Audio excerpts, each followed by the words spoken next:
And you see, they all thought that they were weakling, but it was live.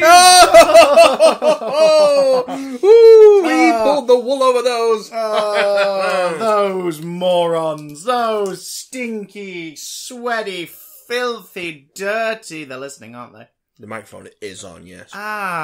Which is weird. I pressed record. You think maybe that, you know, I wouldn't have amnesia in just that 10 seconds. No. But apparently I did. Hello, everyone. Hello. And welcome to Dank Nugs. I am Christopher.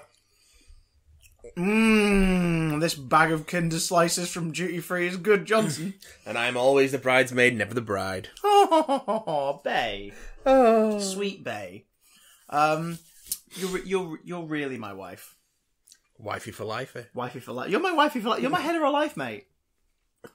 Except, you know, with the penis. With the penis. You know. With We do the other thing. With the penile insertion. Yeah.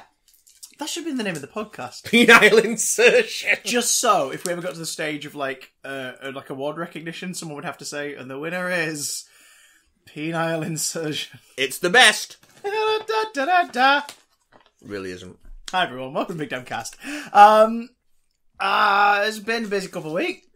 For you? Excuse me, you played me some stuff you've been working on, young man. You've been at it. Oh. However, I have to sort of concede there and be like, I suppose getting married, like being on holidays, is slightly bigger sort of list of things, but music and video last forever, sir. Whereas, according to all the things we saw for Quickie Divorce out there, marriage is doomed from the start. Yeah. So, on that note, is there any divorce lawyers out there? I'm kidding. No. Yeah, I got married 2 weeks ago. After we recorded our last few weeks worth of episodes. It was pretty cool. I'm married my best mate, although not the one with the penis. But you're here for that later. So. Maybe she's got one in a box somewhere. Who knows? Maybe. Oh. Oh my god! Is it real? Who knows? The provenance of the penis is yet to be confirmed. Provenance of the penis. Harry Potter and the provenance of the penis. Filth. So yeah, that's pretty cool. And just come back from Orlando. Apparently in time, because as we're recording this, Wednesday the 10th, a massive hurricane's about to hit Orlando that is getting there much sooner than was predicted. So we might have timed that right. I hope everybody out there is okay. Stay safe, everyone. Especially the man in the Star Wars shop at Disney Hollywood Studios who gave us a discount on T-shirts. He's fired now. You just fired him. You just got him fired. I'm just going to say it now. Anyone going to Disney World or Disneyland, if you are actually getting married or not, pretend you are. Yeah, just say you're getting married. Because you get loads of free stuff. I'm going to use that. You get loads of free stuff and ting. We were given like iced slushies and things like that, and courtesy of Mickey. It was like, oh, this is alcohol! And Universal, like, people sort of just giving us like preference and queue stuff and fast passes and things like that. It was really, really cool. It's been a fun couple of weeks. But I won't bore you lot with that. Because he's already bored me with it. Yeah, no, it's a lie. I don't know any of you, so go away. No, don't. Stay here, because we've got things to talk about. We spent a good long time catching up. It was good. But now lovely. we're recording. And now, I mean, we're naked, we're tired. So Peniles sweaty. were insertioned. It's quite warm today, isn't it? Which is weird, considering it's fucking October. Yeah. Sorry, I'm just thinking. What's that about? Like, it's not that warm, but I've just been in Florida for 2 weeks, so I'll come around. What is it with airline food, huh? What's the deal? I'll tell you this though. Like airplane entertainment systems are so current at the minute. Like that, you're getting films that are either just about to leave the cinema or have just hit DVD and Blu-ray on there. That's pretty cool. Which has been pretty great, because on the flight out, long flight, watching Infinity War, napped for a bit, and then watched a bunch of TV. I watched This Country. Is that the one? The BBC3 one? Which I'd never seen before. I think I've heard of this. Yeah, it's pretty damn funny. Like, it's sort of very basic character comedy, but because of that, it's really charming. And watched like some IT Crowd and Inside Number 9. Oh, IT Crowd, the show produced by a famous transphobe. Who's now had a legal warning. Fuck Graham Lanahan, man. Yeah. It's not fuck his work. A lot of it's good. Yeah. But let's not support the man in future ventures. Guy's a that dick, way. yeah. Speaking of like people who've been shunned for things online, albeit in a different context and unjustifiably so, we'll get to that in a bit. Okay. Because of what's happening at Warner's, allegedly. I completely forgot to put this on the news thing. I'm going to put it on now. But yeah, and on the way back, I watched Deadpool 2, Ghost Stories, which is so freaking good. And, what the hell did I watch after that? I had a nap. Oh, and I watched a bit of Justice League Action. How was that? Really fun. They only had one episode on there. It was one with a cabbie who drives a space cab, played by Patton Oswalt. Okay. I'm listening. Is suddenly like helping Superman take an intergalactic terrorist. They refer to him as a terrorist, and I was like, this is aimed at young kids. Back to the Hall. They're trying to get him to watch the Watchtower and then the Hall of Justice. But he's being pursued by Lobo, and who's the other like bounty hunter guy who's got like the little horns? He's also on like a hog of some kind. Hybo. It probably I is. have no idea. It probably is. I have no idea. But like they were pursuing him because they were trying to get the bounty for this guy as well. The guy that Superman was transporting was Mr. Mind. Okay. Who in this incarnation was a small bug with a communicator strapped to its front, trapped inside a hamster ball, so they could get him back. Okay. It was so weird. It was really fun. It's like Batman Brave and the Bold, but it's not taking the mick out of itself. Its tone is just silly. Yeah. But the fights were sort of like, proper punching and things like that. It was really fun. Hawkman appeared in it and he looked really cool. Were there any hammers of justice? No, but did you see the trailer for Harley Quinn, the NYCC trailer? I didn't actually. It's only very short. It's Pamela and Harley in their cell at Arkham, and Harley's basically talking to the camera saying, like, I'm getting a show and it's going to be rude and it's going to be really, like, there's going to be bad language and naughty parts and all this. And then Batman basically appears briefly in the window and just sort of, like, from the shadows, like, threatens her to, like, behave herself. And it's Diedrich Bader. And it's like, yes! Diedrich Bader's voicing Batman in the Harley Quinn show. It looks like all the DC app stuff is getting a home in the UK on Netflix. It's going to be dribbling out in bits and pieces, which implies we're not getting the DC Universe app in the same incarnation. No, I have to watch Titans. Yeah, did you see the new trailer for that? No, I'm actively ignoring anything related to Titans. It's really light, like it's a really light-hearted trailer, but it also hints at Batman making an appearance in the show. And I believe his arm has leaked, and it doesn't look very cool. Something like Batman is a killer in this universe or something. Maybe not. Which so much, makes that trailer no sense. Doesn't lead into too much. That trailer's more Beast Boy centric trailer. It's like, look at Beast Boy, like he does transform into animals. The CGI effects are not terrible, but at the same time, I've got to agree with a lot of people, but for different reasons. Starfire doesn't look quite right. A lot of people saying, well, Starfire's not black. Starfire's an orange alien. If you're going to get race into this, you're an idiot. I just don't think it's a very good design. Yeah, the costume's odd. It's because she's wearing the fur coat a lot. She does kind of look like the archetypal, like, hooker from TV. Like the hooker shorthand. It's a flasher coat. Yeah, well, the hooker shorthand of, like, the knee-high, the thigh-high, like, leather boots, like, the leather top and the big furry coat. I guess that says more about us. Well, it says more about us, but it also says a lot about how costumes are used as shorthand. Because, I don't look at that and go, oh, she's a hooker. I look at it and go, that's kind of the shorthand for a sex worker in TV.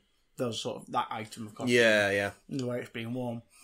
That's not why I disagree with the look. I just think that, like, the look of the costume, it belies sort of almost a reluctance to be on show because she's trying to cover herself, but at the same time, it was a really eye-catching, obvious outfit for the reasons we already mentioned, which is weird because to me, Starfire's always been very comfortably herself. Yes, that is the defining aspect of Starfire people are most familiar with from the Teen Titans cartoon. Yeah, mostly portrayed as a confidence and a light-hearted, positive attitude. In recent comics, portrayed as, look at my tits, everybody, I'm sexy. Hey, Red Hood and the Outlaws, let's all shag. I'm a soulless sex toy. DC are fucked up. They're pretty fucked up. But we'll get to more DC stuff as we go. Oh yeah, we've got a few some nice DC things, a few cool things. We've got some DC ideas. Before we start, actually, really quick on DC.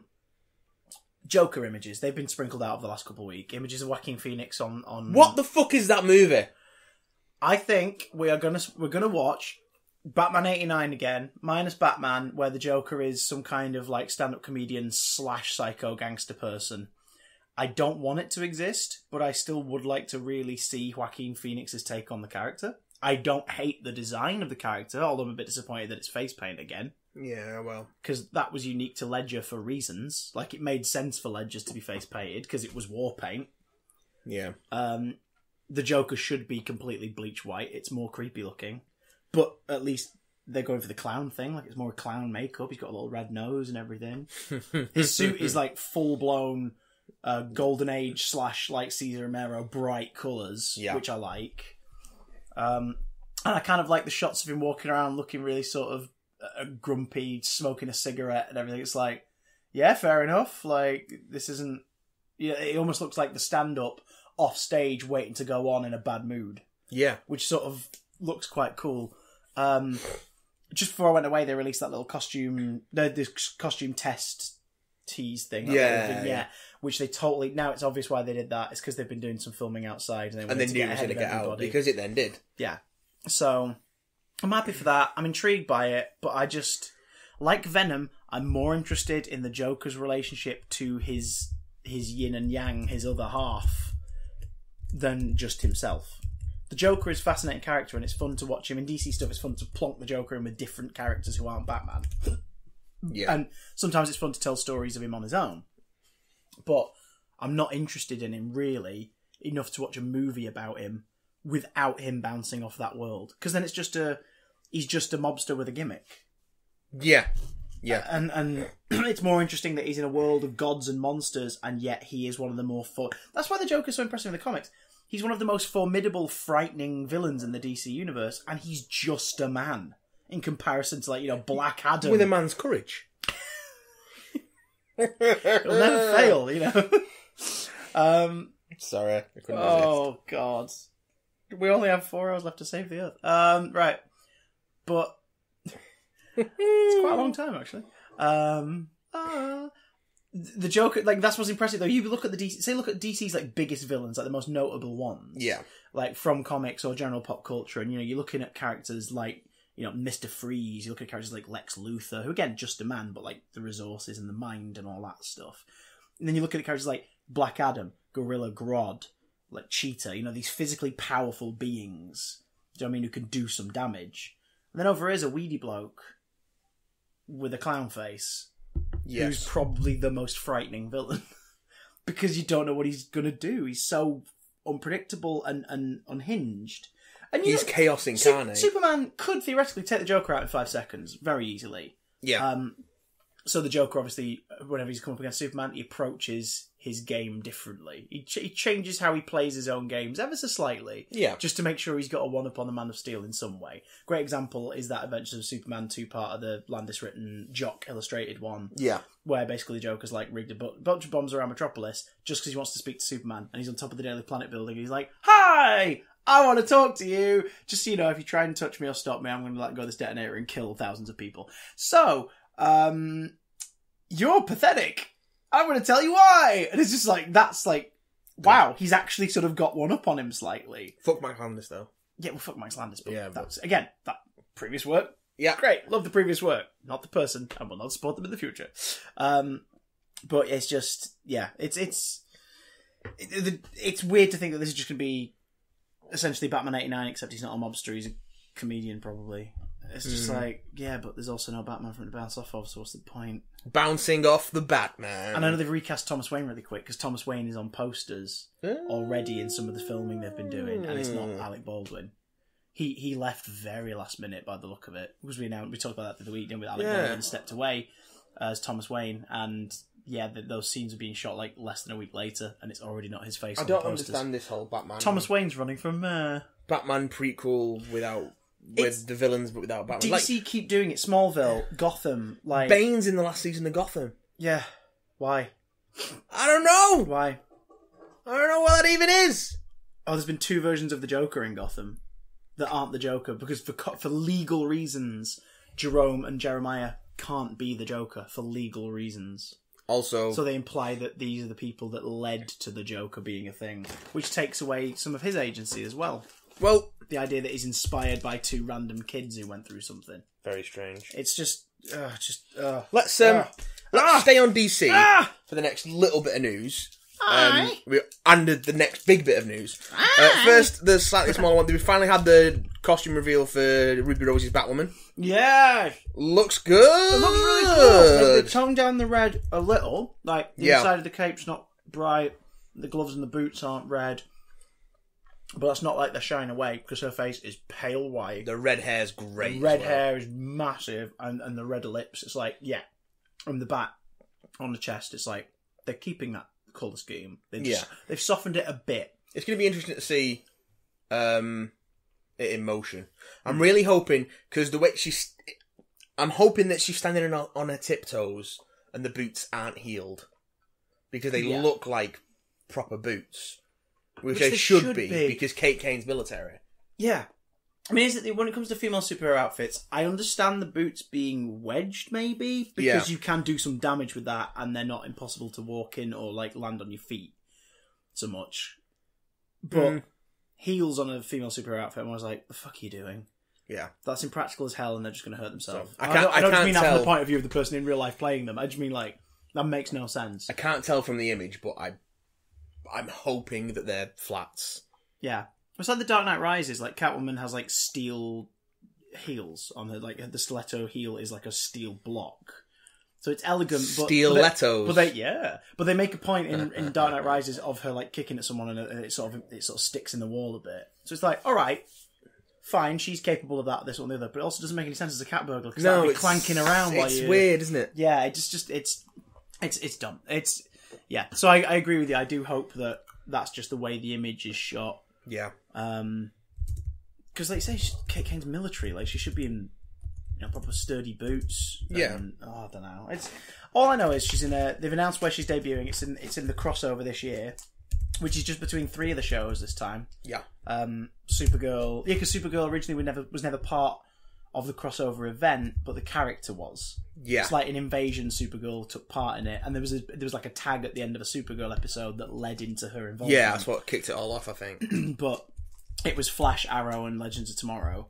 This Flaro. time it's Flaramoro. Been working on my portmanteaus while you've been away. You're a terrible man. But a wonderful woman. A Batwoman. But yeah, so this time it's Flash, Arrow, and Supergirl.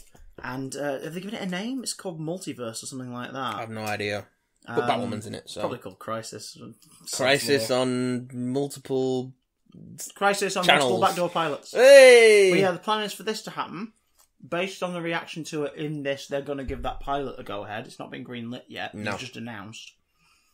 Which is really stupid, but whatever.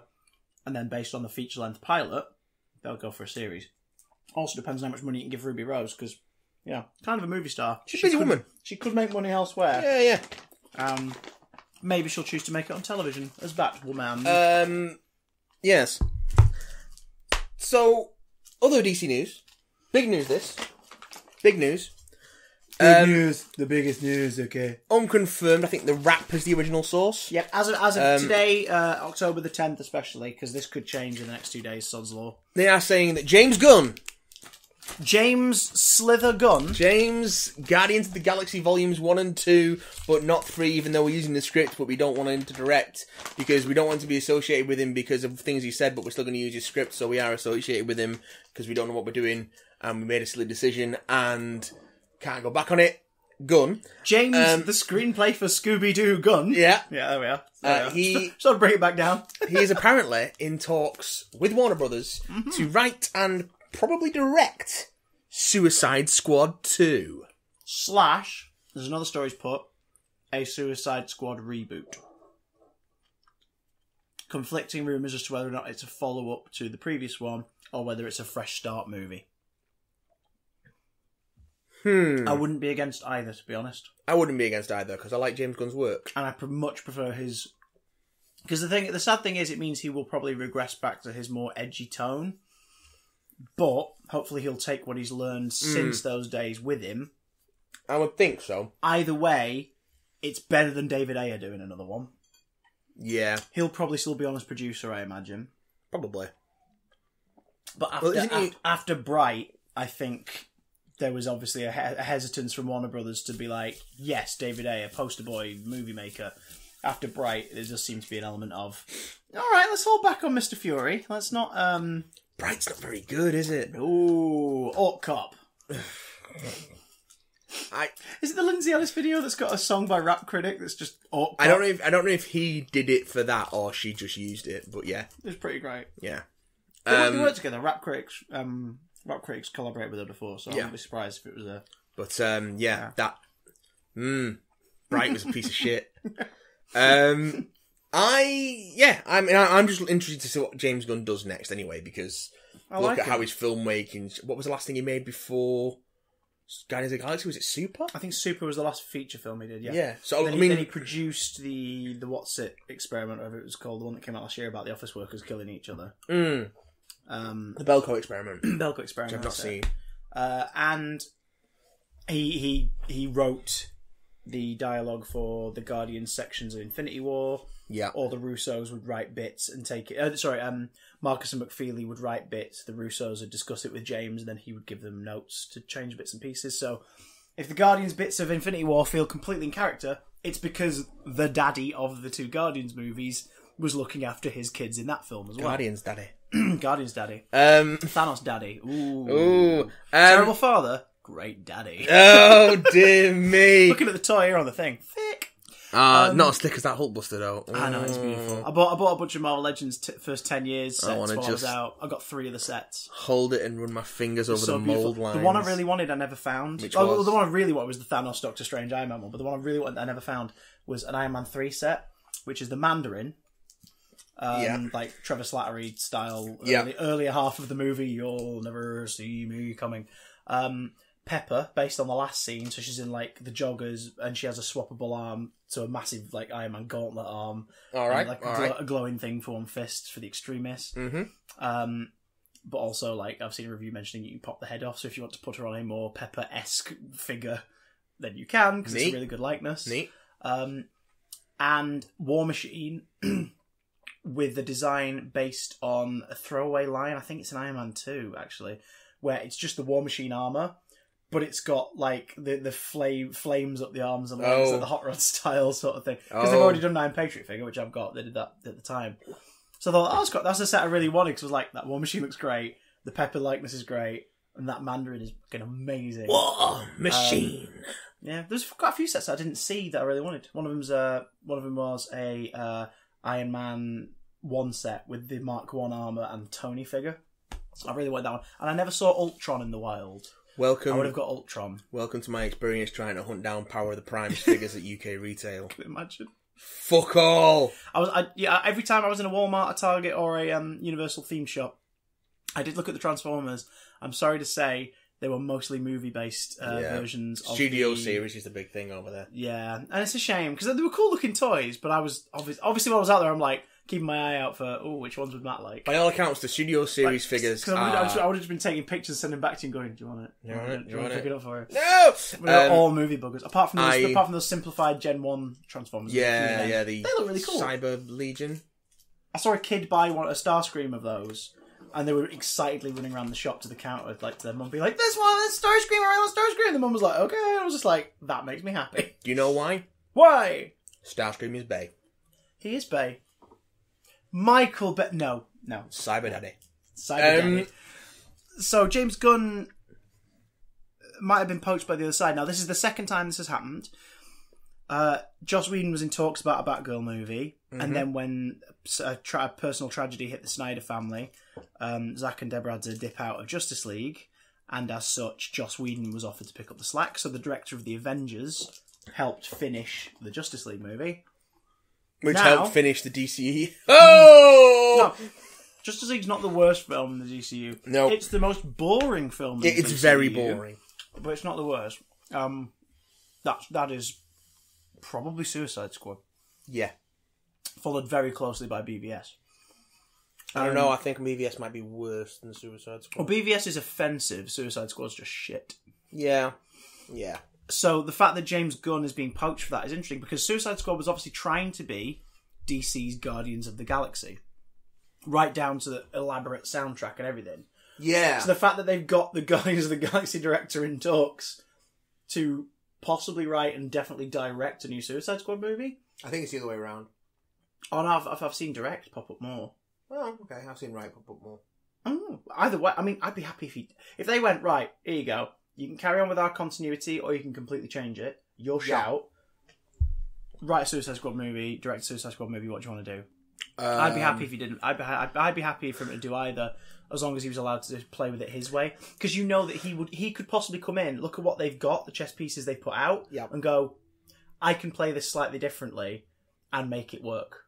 I want to cast. If they carry over like Margot Robbie and say like Jai Courtney or something into the sequel. No, enough. he's gonna start from scratch. He's gonna go, okay, I want to do a Suicide Squad movie, but I want a new cast and I want new characters. So what we're gonna do, we're gonna bring Dave Bautista and he's gonna be our Killer Croc. Well, you've seen that. We're gonna do our Bradley Cooper is gonna be our Captain Boomerang. We're gonna have Chris Pratt and Zoe Saldana. They're gonna be our Punch and Julie. We've got Oh God, I would watch that. and Vin Diesel. It's just gonna be Vin Diesel. It's about family. He had the worst ride at Universal, by the way. Fast and the Furious Supercharged. Because he's too big for all the seats. It was terrible. The best part of that, because it's all motion simulator shit. Mm-hmm. The best part about it is The Rock appears as Hob in like a pre-main ride bit. Is it Hobbs, his character? Mm-hmm. He appears very briefly. He says like a one-line to somebody, and he turns to you and he just winks briefly, and it's like that's the best thing in this whole ride. The Rock winking at us was the best thing in this whole ride. The rest of the ride is dog shit. It reminds me, I finally watched Welcome to the Jungle all the way through. The Jumanji. All the way through. It's great, isn't it? Because the first time we put it on, I had to duck out for it, but this time I managed to watch the whole thing. Fun, isn't it? It's really good. It's annoyingly fun because like the original movie's not amazing. It's remembered like that way, and the spirit of it is definitely wonderful. Stand out for me? Aye. Karen Gillan. Yes, She's brilliant in it. She's so good, and just like the awkward snog is hilarious. And she does a lot of really cool physical comedy, like when Jack Black's trying to teach her how to flirt. She can actually do some really nice physical comedy stuff with that. And the serial killer from Too Many Cooks in the marketplace. Yes. Rations! Get your rations! I also like the fact that the subtle hints that this is the exact same game, just reshaped for the genre, because the villain's also called Van Pelt. Even though he's clearly a different character, but it's like, oh, okay. Oh, it's explicitly the same game, but reshaped for a different. Because... I do hate the over thing where they're like, who's Alan Parrish? Oh, maybe he was the last person to live. Like, just letting us see it in the corner of the shot would be enough for it to be like, oh, that's where he stayed. But instead they make a thing of it, and it's like, oh, okay. I really dig it. I think it's really fun. So much so that I'm excited to see like what the rest of everyone in that does. The what's her name? The one who plays Shelley, so Jack Black. Mm-hmm. Her actual the actor who plays her in the opening. She's in Goosebumps 2, which we're getting at the same time. The States get it this week. We get it the week after. I'm honestly surprised it's not straight to video. Hey, me too. But well, the recent trailer, I think they realised some people are a bit like, why is it not any of the cast from the original? So the recent trailer's given away that a character is back from the first one. Oh. In the third act. And it's like, oh, okay. Like, I would have much preferred that to be a surprise. But, yeah, and it also looks like he's also lending his voice to another character that he also voiced in the original too. So it's like, I guess they had to give away that he was involved at some point. Yes. So, spoiler alert, R.L. Stein is also in Goosebumps 2. He appears in the third act, and it is Jack Black. So, yeah. Which makes me sad, because Avery Jones, who plays Slappy, does a great job with his voice and playing him, and it's like, oh, I guess he will be dubbed over in this film as well, then. That's a shame. I'm sorry. But he's doing all the marketing, so all the viral marketing started up again, which is great. Because the viral marketing for the first one was brilliant. It's like Slappy answering fan tweets and things like that, and like video bursts. They'd sit there for 4 hours and just respond to tweets. Creepy as sin. Happy slapping. How How did we get to Jumanji? James Suicide, The Rock. Squad. The Suicide Squad Rock and The and Rock. Suicide Squad. No, Batista has said on Twitter, although I think the tweet's since been deleted. Yeah. He said, he retweeted like the story about James Gunn and he said, "Nice one, sign me up." Yeah, but I feel so bad about all this because, like, Batista has been the most vocal supporter of his friend here. Yeah. Dave has been really behind James, and that's great, and I love that. And I absolutely love it. But I also, like, I don't want Disney, the studio, to have a bad relationship with him going forwards. I think they've already burned that bridge. I don't know, because I don't think anyone at Disney agrees with the decision that was made. I think they were forced into making it by. I've heard conflicting Bob things Iger about that. Yeah, well. So I've heard some reports that Feige was dead set against it, and then I've heard some reports that Feige was all for it. So I think that's more him covering his thingy, because you can imagine that's the sort of stuff that goes on in the upper echelons. They're like, "Sorry, Kevin, are you saying you disagree with us in the media?" And he's like, "No, it's been overplayed." And in reality, he's like, "No, I do disagree with you, but relations, blah blah blah." Bob Iger's come out and been like, "Yeah, it was a completely unanimous decision that I made myself in a room." Well, it wasn't even him. It was what's his name, the dickhead guy. Which dickhead guy? Because the first dickhead guy is no longer involved at all anymore. No, Was that Thinking Perlmutter or no, it wasn't Bob Iger who made the call. It was another executive. Oh yeah, Bob Iger had to release the statement, didn't he? Because he's the head of the company. I can't remember his name, but yeah. This might help. Kinder. No, it's the last one. You have it. I had like 80 on the plane. Okay, but you have to keep talking while I finish it. So, but yeah, it's a shame because Batista, like, I could imagine the stuff he could do with Disney. Like, you just know Dave would be someone that they'd work with really well, and he's great. He's so good, and loyal as sin as well. Like, as it's been proved, but he's been quite publicly saying like, I don't know if I want to work for Disney going forwards, and I think it's because of the treatment of his friend, essentially. Yes. So if Batista also crossed over, I mean, I'd be sad because it means we're definitely not getting any more of Drax and stuff. But I'd also be excited to see what they do. Yeah. I saw somebody saying on Twitter, Warner's, hire Gunn, hire Batista, cast him as King Shark, co-write the script with Gail Simone, make a Secret Six movie. And it's like, okay then, because when Gail Simone wrote King Shark, he was freaking brilliant. Secret Six movie with Batista as Bane. Oh my god! You mean we'd have a Bane? We'd have a Bane who can act and looks like Bane. Or Oh. Catman.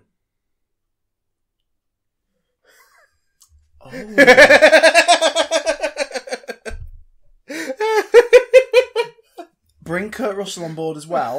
Yeah. Give us Wildcat. Mm-hmm. I'd watch the shit out of that. Yeah, all right. As the grizzled old retired superhero who's primarily a boxer, who's like, oh, for God's sake, I guess I'm going to help out now. Yeah, that'd be great. And get a James Gunn penned film where Kurt gets to play, spoiler alert for Guardians 2, the good guy. Yeah, who's see now fantasy casting's coming up in my head. Yeah, like you said, just transfer the Guardians cast. Just have them transfer over. Just have them all. Just do it. Why not? Just like, oh god, that'd be amazing. Get Bradley Cooper playing someone like Mr. Mitch's Pitlick, so he has to be a voiceover again. But Vin Diesel's the physical appearance of him. Oh yeah, it's just a CGI shrunken body Vin Diesel just floating around, but with the voice of Bradley Cooper. So Vin Diesel still doesn't get much to do. And you gotta get Sean Gunn in there somewhere as well. Yes. Oh, Sean Gunn can provide Vin Diesel's lines on the day, and Bradley Cooper can put them over. Well, I mean, I could just say the thing. You don't have to speak, Vin. Superman. No, Vin's got to play a character. Vin's got to play Mr. Mix's Pitlick so he can go Superman at some point. And we can all go, remember that really good film? And then we'll all put the Iron Giant on the DVD player. And we'll all have a lovely night. Remember that really good film? I'm watching the new Suicide Squad and I'm thinking, you remember that really good film? The Iron Giant. Let's go watch that instead. Let's go watch that instead.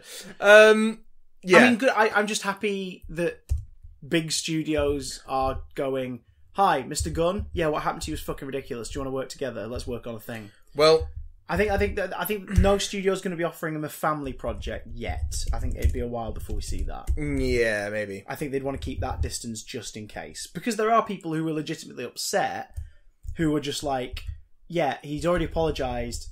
and I forgive him for that, but I'm not really happy Yeah. to watch stuff aimed at families written by him now, because it's sort of left a bad taste in my mouth. That's fine.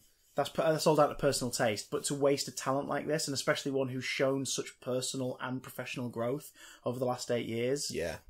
over something that kicked off because a far-right rape apologist decided to argue back against the lefty media, is just it's so stupid, stupid. Did I tell you I was at I think I did. I was at Orlando International Airport at the same time as Trump. Our flight and a few others were delayed because they were having to clear some space for Air Force One. Ugh.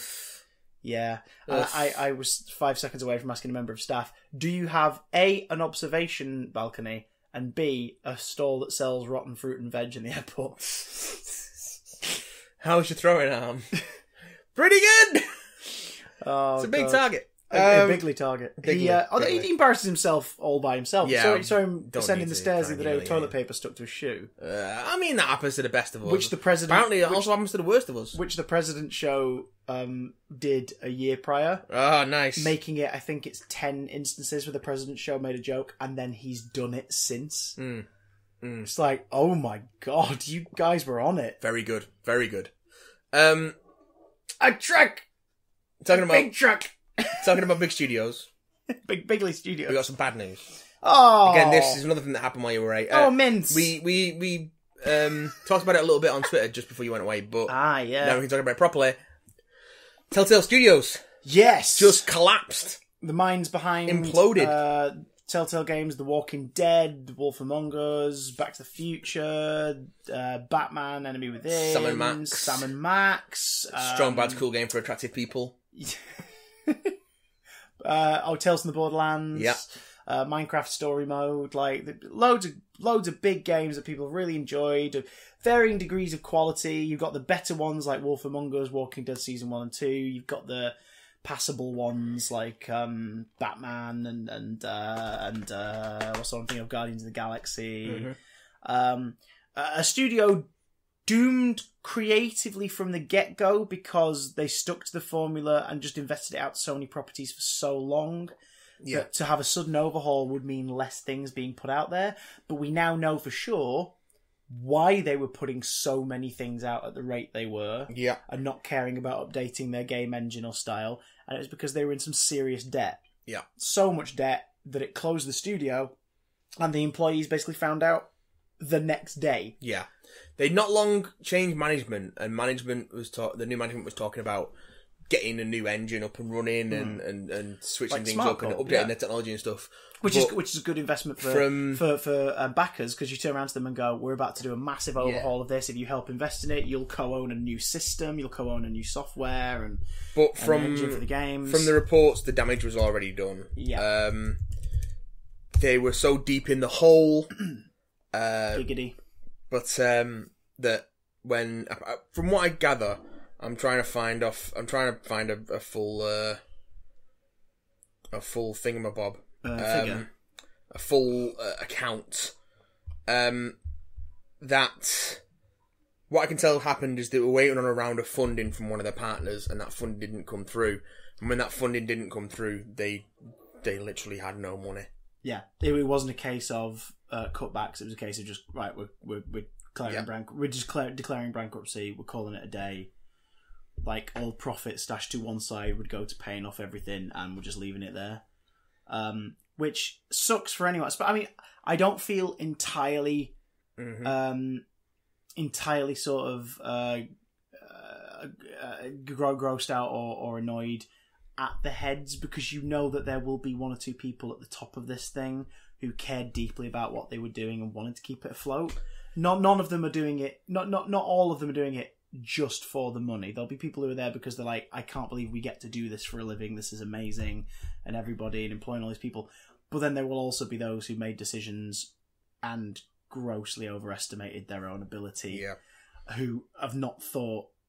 Maybe they do care about it, but they've really not thought properly about this, and they've put hundreds of people out of work, including their families. Well, obviously their families are now affected by that, because it looked like severance is not something that they're going to be receiving for quite some time. Well, I'm just found a Kotaku article here. They didn't know it was going to happen to the point where one of their sources, one of the Kotaku sources, had been working until 3 a.m. the night before, and then at a staff meeting the next morning, staff-wide meeting, CEO Pete Hawley announced it was closing. Over 200 employees lost their jobs. That is insane. Like that. It's like the next morning, everybody comes in. Hi, we all need to have a meeting. Can everybody come to this, that, the other? Or everyone get on the phones. Hi, with we're no really severance. Sorry. We're closing. Please pack up and leave. No severance, and their health benefits ran out 9 days later. Jesus And they have Christ. 30 minutes to leave the building. Oh God! So that is how out of it they were. It was straight away, overnight. Oh God! Basically, they had 30 minutes to leave the building because that building was suddenly about to not be their space, and they needed to leave it or incur pretty much legal fees, and that is gross. They left a skeleton crew of 25 to finish off work on a final project, which, according to some reports, was the Minecraft story mode they were doing for Netflix. Yeah. So I think they were doing some sort of interactive version of that for Netflix. Yeah, because they're one of the shows that's coming to Netflix as a choose-your-own-adventure thing. Which apparently they're doing a Black Mirror episode. Like, if any show on Netflix was going to experiment in it, I'm happy that one of them is Black Mirror. But I hope there is an option to watch all possibilities of that episode as well, because that would suck. And this is all in the midst of the final season of The Walking Dead. Yeah. At least, episode 1 came out. And then the Friday after, I think it was the day when all this went down. Yeah. And Telltale just ceased to exist. It's since been removed from storefronts, and Skybound, which is Robert Kirkman's company, publishing company, they've announced that they're going to complete it. They're looking for... apparently they're looking for the original staff to finish it off. So hopefully that'll see a lot of those people be rehired and at least get some work out of this. But it's just such a shit show. Some people swept in immediately, and I've got to give credit to them. It was Ubisoft Montreal got in touch, and one of their studios on the West Coast said, Telltale employees who can make it to this restaurant on Monday, it was like a 3-day warning, at 4 p.m, come along, meal and drinks on us, let's talk employment. Which suggests that Ubisoft were like, look, we've got room for a certain amount of people. Let's see who's available and who's keen to do it. Come and join us. We'll give you a contract for whatever time. Which is great. Good on them for doing that. And a lot of other studios as well that weren't able to offer jobs were signal boosting graphics jobs and everything, and art department jobs from other places. So the gaming community as a whole, especially the developers, really looked out for all the employees the moment it was announced. They tried to make sure everybody had as many possible options as they could that they could help provide them with. Yeah. Which I think is really cool.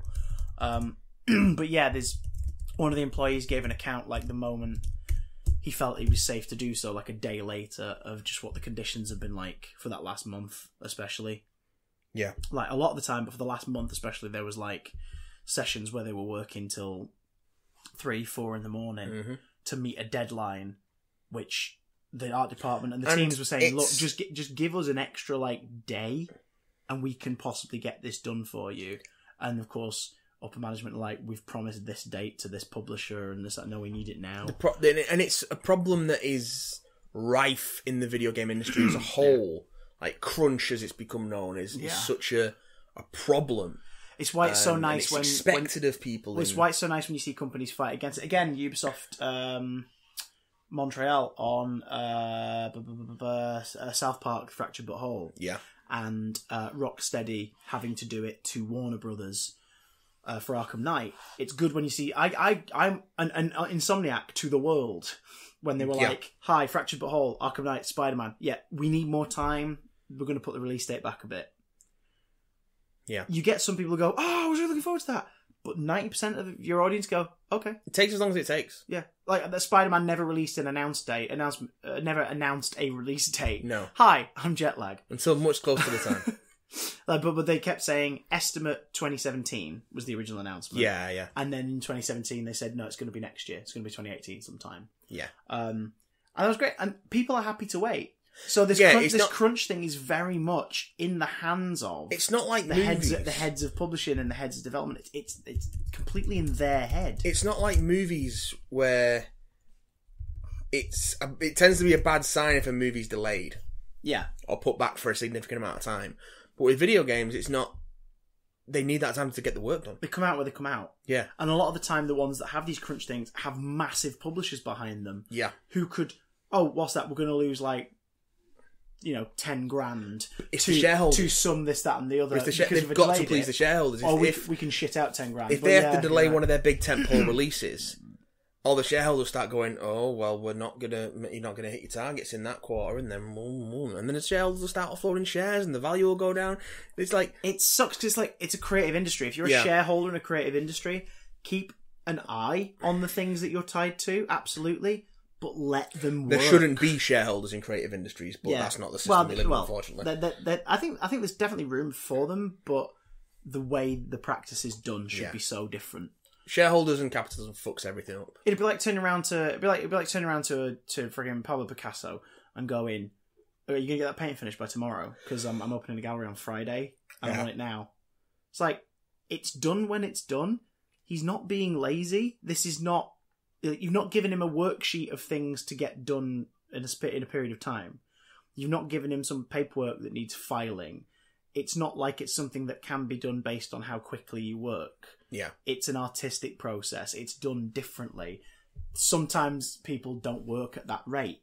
Sometimes people can work very quickly, but then go over it again and again afterwards to make it different. Yeah. Sometimes it's a matter of you do it, and then the person above has some notes, and you have to work together to figure out a compromise. It takes time. So the fact that Telltale was so beholden to shareholders and all that stuff, it was management forgetting that this is, without trying to sound too wanky, it was management forgetting that this was art that they were making. Yeah. They were making art. They were making interactive stories. Because they'd taken on so many projects. Yeah. Oh, it was nuts.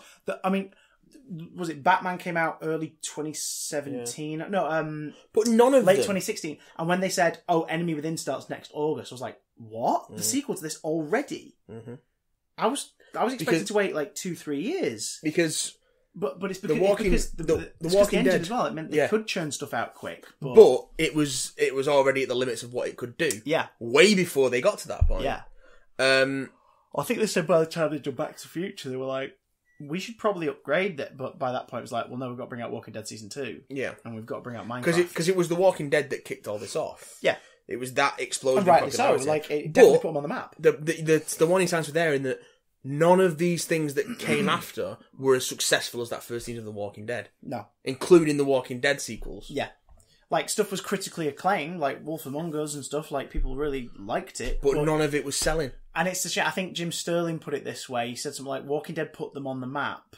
The way they handled and burned their business will keep them there. Yeah. Telltale will be remembered not for The Walking Dead now. They tried to expand way too quickly. Yeah, it will be remembered for what they did to their company. And it sucks massively. I mean, Christ, Sony or someone turn around and go, hi, everyone who worked there. We're going to put a new department together for new things. We want you on it. Well, Microsoft might do that. I think they've just bought Obsidian. Oh, okay. Well, yeah. Like I said, Walking Dead, the final season is going to be finished now, isn't it? Apparently so. Yeah. Skybound have apparently stepped in to finish that. And again, they will probably bring on a bunch of the Telltale lot. Yeah. Either onto the team to do it, or in an advisory capacity to make sure that it goes the way that they were planning. But I hope all those people land on their feet, because that's fucking... It really sucks. Right, before we get into the main topic of this week, and we'll probably merge emails into this because yes, a lot of them are about it. Doctor Who's back, everyone. A couple of quick things on the trailer front. New Bumblebee trailer. That movie looks like it might be all right. Interesting designs, Bumblebee. Good fun. Yeah. It looks more. I was saying to you, we rewatched it just before. It was my first time watching it before we started recording, and I pointed out to you. I said, without Bay directing, I can see each Transformer during fight sequences. I can see what they look like. I don't think it's not just a mess of grey and silver. I don't think there's it's a coincidence that it's a lot clearer action-wise, and it's an animation guy who's directing it. Yeah. Because it's... Yeah, you can see that. it's clearly done by a man who knows how this all works. Well, there's a scene where Soundwave is the one with the tape deck. Yeah, chest, yeah. And Ravage is the tape and pops out of his chest. Yeah, it's amazing. It looks like a shot from an anime or a Saturday morning cartoon. Yeah. Like, it just starts on that close and it sort of like pulls out to a Dutch angle as Ravage jumps out, and it's like, that looks cool. And the glimpse you see of you know, proper sort of G1 style Optimus Prime, he looks great. Yes, he does. Bumblebee looks best he's ever looked, really. Yeah. On film, like, it's a simplified design. The face is the same. They've added that really neat simplified. thing. He's a slightly smaller scale, and he's got the little ears. Yes, which just give him that little bit extra bit of expression. Yeah, and then the B style sort of mask that he wears when he's fighting looks really cool. It looks fun, and I really hope it is. It's a girl and her Transformer. Hopefully it's good. And John Cena as an evil military man. And yeah, like, I hope it's great. It looks fun. We got a look at some more of the characters that are going to be appearing in Into the Spider-Verse. We got... Do animals talk in his universe? Because I don't want to freak them out. Spider-Ham is so... I mean, we've got the anime style one who's sort of based on a character from the Spider-Verse comic. The SP/FDR. Yeah, but like sort of more sort of cutesy-fied. Yeah, it looks really cool. We've got Spider-Man Noir played by Nick Cage, who looks like he's going to be in this much more than I ever dreamed. Aunt May's in this. Yeah. Which makes me very happy. Over Aunt May's shoulder, a load of screen grabs pointed this out when the trailer came out. One of the suits, in like the case of different suits, is the Insomniac white spider suit. Yeah. So it's like, oh my god, this is going to be full of Easter eggs. And fucking Spider-Ham. Spider-Ham. Peter Porker is in this movie. The world at large is about to meet Peter Porker. The spectacular Spider-Ham. I can't wait. Like, just when he appeared, did you finish Shattered Dimensions? No. He appears post credits in Shattered Dimensions. Because Shattered Dimensions, let's face it, Shattered Dimensions was the seed from which all of these alternate universe Spider-Man stories have grown from. It's the tablet of chaos. Is been stolen by Mysterio, and it's shattering time, and parts of it have shattered throughout 4 realities, and the 4 different Spider-Men get contacted by Madam Web to locate it. It's Spider-Man Noir, Ultimate Spider-Man with the symbiote costume, Spidey 2099, and the Amazing Spider-Man, like, all have to work together and find this, that, and the other. And then at the very end, Spider-Ham shows up in the post-credit scene and is like, I'm here for duty. Where'd everybody go? She's like, we don't need you now. And he's like, shoot. It's like, oh, Spider-Ham! Cool!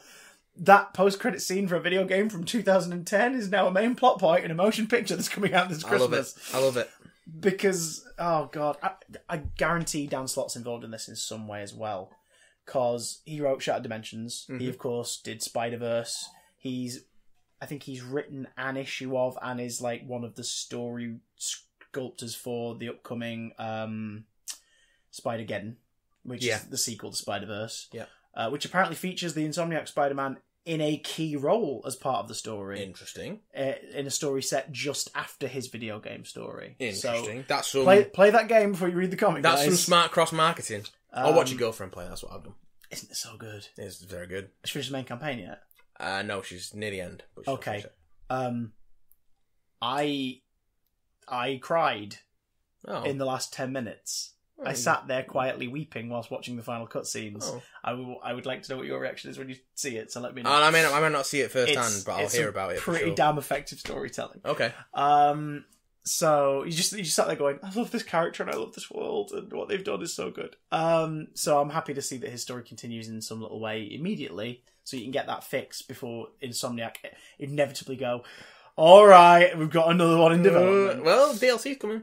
Yeah, oh yeah. I've ordered it. I'm going to get to play the first one, and then I'm going to get to play 2 and 3 next year. Because a lot of the PlayStation will take my PS3 with me to Pantoland, so it's an excuse to play Red Dead. Get on the Mass Effect train, boy. Oh yeah, I've got all 3 in the box set. I need to go through it. But so that's Spider-Ham looks great. That's such a fun little addition. Gwen looks cool. Like, I really like Gwen's design. Yep. 2 of these movies star Haley Steinfeld. Yeah.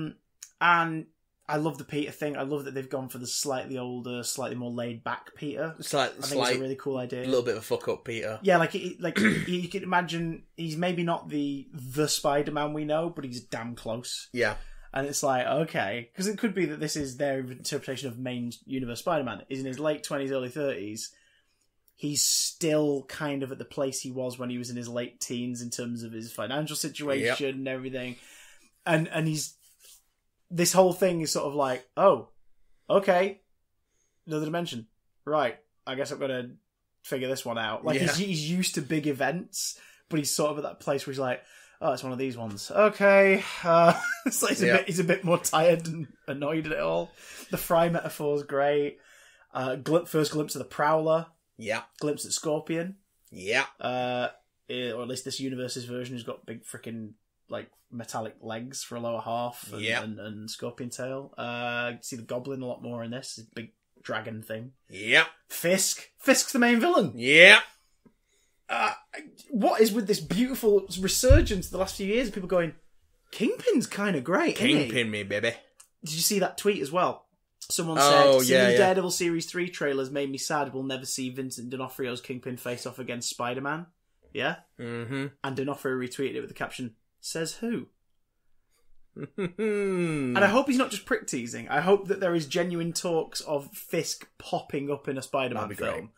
That would be amazing, because that would be the movies flat out just acknowledging, yes, the Netflix shows are there. They are definitely there and they matter. I mean, there's nothing contradictory, so no, it'd be people cool. just want that confirmation. Like I just love briefly just have like a characters dealing with a court thing or a lawyer, like a solicitor sort of like dip-in session in one of the films, just a brief thing about a legal counsel, and just have someone from that law firm, from Carry On Thingy's law firm there, like Foggy or someone, just have them be in the scene.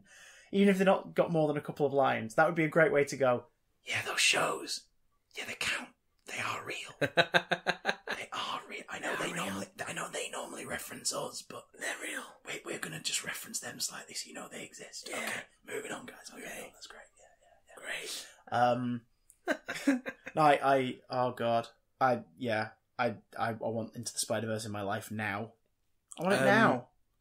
This morning we got the Pet Sematary trailer. We did. Disappointingly restrained John Lithgow. Yeah. I wanted to see. I wanted to hear that. You know he's going to be great in it. Oh, it looks really good. The film looks really good. Who was it who played that part in the previous film adaptation? It's the guy who was the original Herman Munster, whose name I can't remember.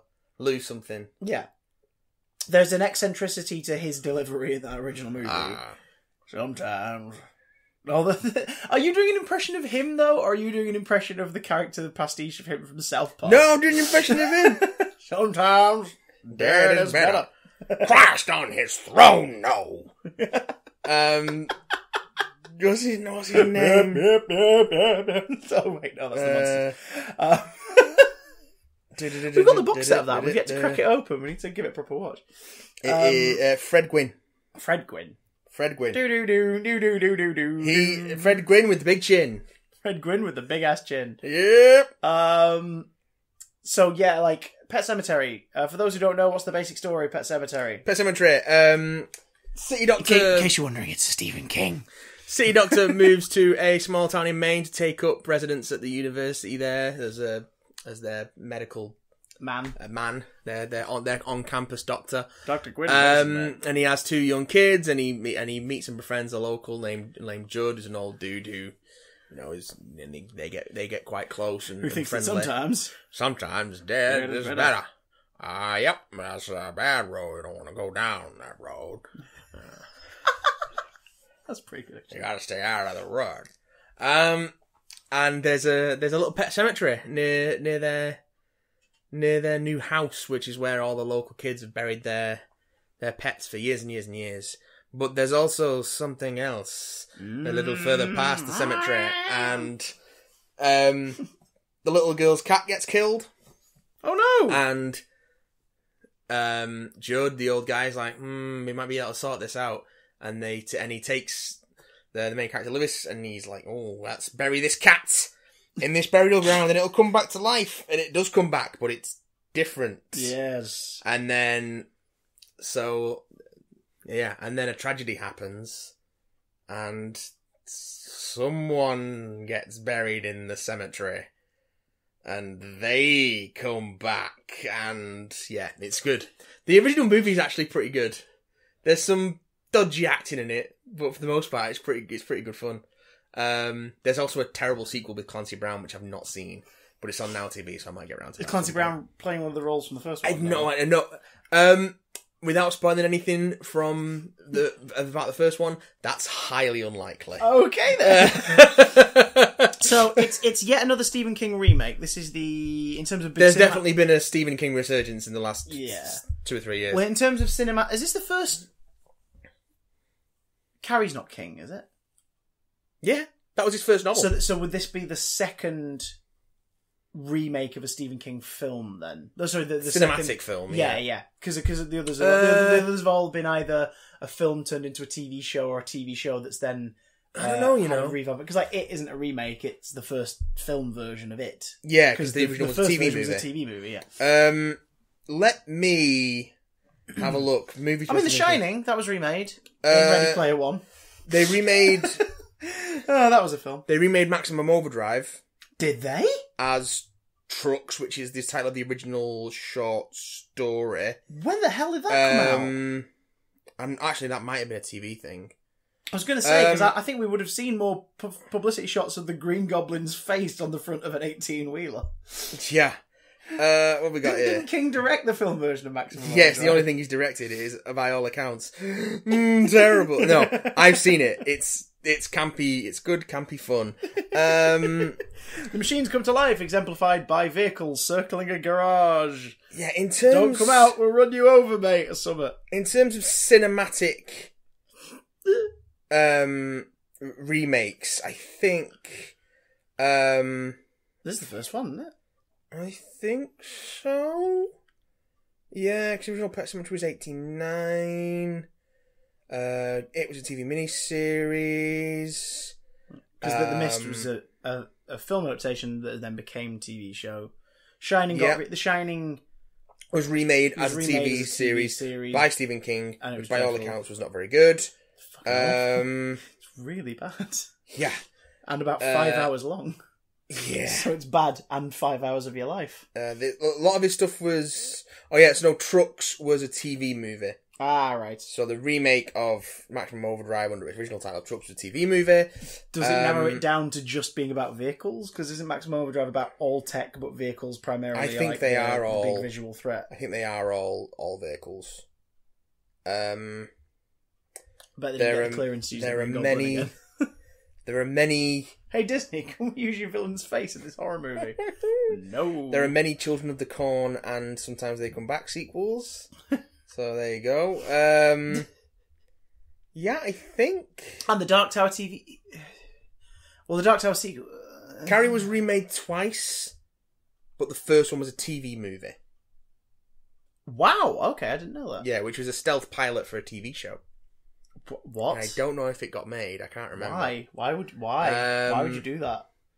Yeah, so... Why would you want to make Carrie into a show? It works better as a one-off story. I don't know. Carrie was remade... 2015? Yeah, with, whatchamacallit? Chloe Moretz. That's the one! By that point. Yeah. I think that's... no, that's Children of the Corn was remade, but as a TV movie. There's lots of shorts, like adaptations of his various short stories because he sells the rights for like $1 if they're not for profit. What? Like they're called dollar babies. They're like these things where he has a deal where he'll sell you the rights to one of his short stories for $1 if you're making a non-profit version, like as a film student or. Oh wow! Yeah. Oh, that's really cool. I'm sorry, that's really freaking cool. So he can still option that to other studios and stuff. Yeah. But if you want the rights to a him signed off and legally allowed version that's not for profit, you pay. Why the fuck? But I don't think it can be. Matt, that's like £1.30. What the fuck are we doing? I don't know if he's still doing it. Let's make The Mist. He was doing it. I don't know if he's still doing it. Let's make The Mist in a shopping mall in bloody like Yorkshire or something. Let's do it. Yeah, I think that's it. I think it's just this and they've had cinematic releases. I think it's just this and Carrie. I think the trailer's really well edited, and it looks eerie. It looks eerie. The kids wearing the animal masks and in the little funeral parade. That's new. That's not a thing from the book, as far as I'm aware. Okay. I've not finished the book yet, but yeah. Sometimes. Sometimes dead is Last better. chapter's better. Sometimes Michael C. Hall narrates a good audiobook. So when you finish the book, will you bury it in the woods behind your house? Buried in the old Micmac burial ground, and maybe it'll come back.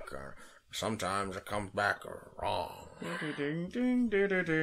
My dog came back. He never hurt no one. But, he didn't stop smelling, no matter how many times you bathed him. I gave him a bath, and he still smelled like death. And finally... Imagine if that was the only condition. They come back.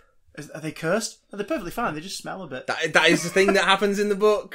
We just put little lavender pouches in the pockets of all their clothes.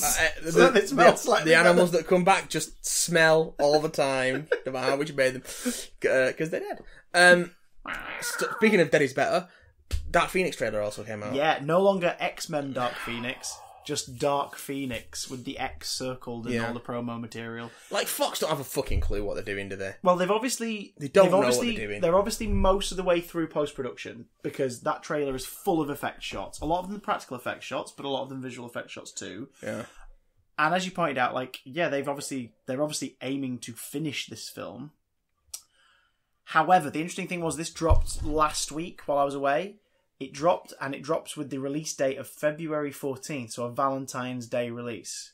Yeah. And then a day later, Fox announced the release dates of its upcoming superhero stuff, including a Deadpool 2 PG-13 limited release. Oh, fuck off. Later this year. Don't know why. That was going to be fucking awful. It's going to be so... I rewatched it on the plane yesterday. If you PG-13 release that movie, you're going to lose some of the best visual bits from it. You're going to have to completely lose the baby leg scene. Yeah. Because it doesn't make sense. And also, it's not that great 15 rated. No. Like, let's be honest. I enjoyed it more the second time. I think because I knew what I was going for. I came out of it going, that parachuting sequence is actually really funny. That's like the best bit of the film. No, Zazie Beetz is the best bit of the film. Oh, She's freaking great. And Josh Brolin is fantastic as Cable. Yeah. And the one blatant reference to Infinity War, like in the third act, where he just calls him Thanos, and it's like... But a lot of that humour doesn't work for me as it is. Mm. If you remove a lot of it by toning it down to a PG-13 level, it won't be a 12A over here. And also the that's going to work even less for I'll me, go I watch think. it. I'll go watch it if they somehow re-edit more Miranda Baccarin into it.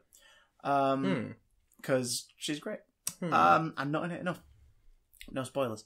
So, yeah. They also announced that Dark Phoenix was put back to June/July. After we just the day before got a trailer saying February. Oh, right, so it's coming out. Oh, wait, it's been put back again. June 7th, 2019, according to IMDb at the moment. There Expected, that's not confirmed. Expected. And that was after it was meant to come out earlier this summer. Yeah. What the fuck is going on with this movie? No confirmation on New Mutants other than 2019. Nah. They've confirmed 2019. That's not happening. But that's it. So I'm just going to say it now. Fox, sell these movies to Netflix. Have Netflix be their screener. Have an eventual Blu-ray DVD release for purists who want them in the collection. Call it a day. It just looks boring, though. Hey, it looks boring. Magneto's in it as a sort of good guy, sort of bad guy. Oh, don't care. Hey, Jean apparently has a separate personality that's the Phoenix. Oh, fuck off. Hey. Mystique still plays a prominent role despite not wanting to be in it. Oh, God, why? Let's not do this. I mean, the costumes finally look good. The uniforms actually look like X-Men uniforms. Christopher. Yeah? Let's talk about something we actually want to talk about, and we spent far too long already not talking about. Yeah. We're here today to talk about Sprint. See, sorry. That's one of my favourite quotes from one of my favourite episodes of one of the best shows of the 90s. Doctor Who's back! Yes, it is! Which wasn't on in the 90s, but it was freaking well on last weekend. I didn't see it on the day of release, because apparently America simulcasted that episode on Sunday. I told you they were going to do it. So it was 2 p.m. on BBC America. That day, we ended up taking a rest day and then going out in the evening. Had I known that, I would have mentally prepared myself for that and worked my day around that. However, at like 2:25, I climbed out of the pool at the villa, went upstairs to have a shower, and then went, oh shit, Doctor Who's on right now. If I'd have got out of the pool half an hour ago, I could be watching it. Oh, balls.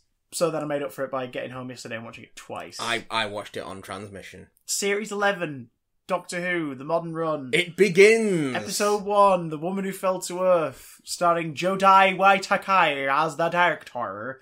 Doctor. Tamsin Cole, Bradley Walsh. Bradley Walsh. Oh god, what's everyone's names? I'm looking it up now. I've got to get used to their names because they're all brilliant and I want to be able to sound them off. I can't remember. I know the name of the actor who plays Yaz, and I've suddenly forgotten her name. She's got a great name.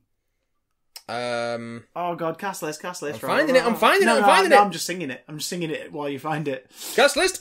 Tra la la. If he ever finds the cast list, I'll turn you into a prince. You will?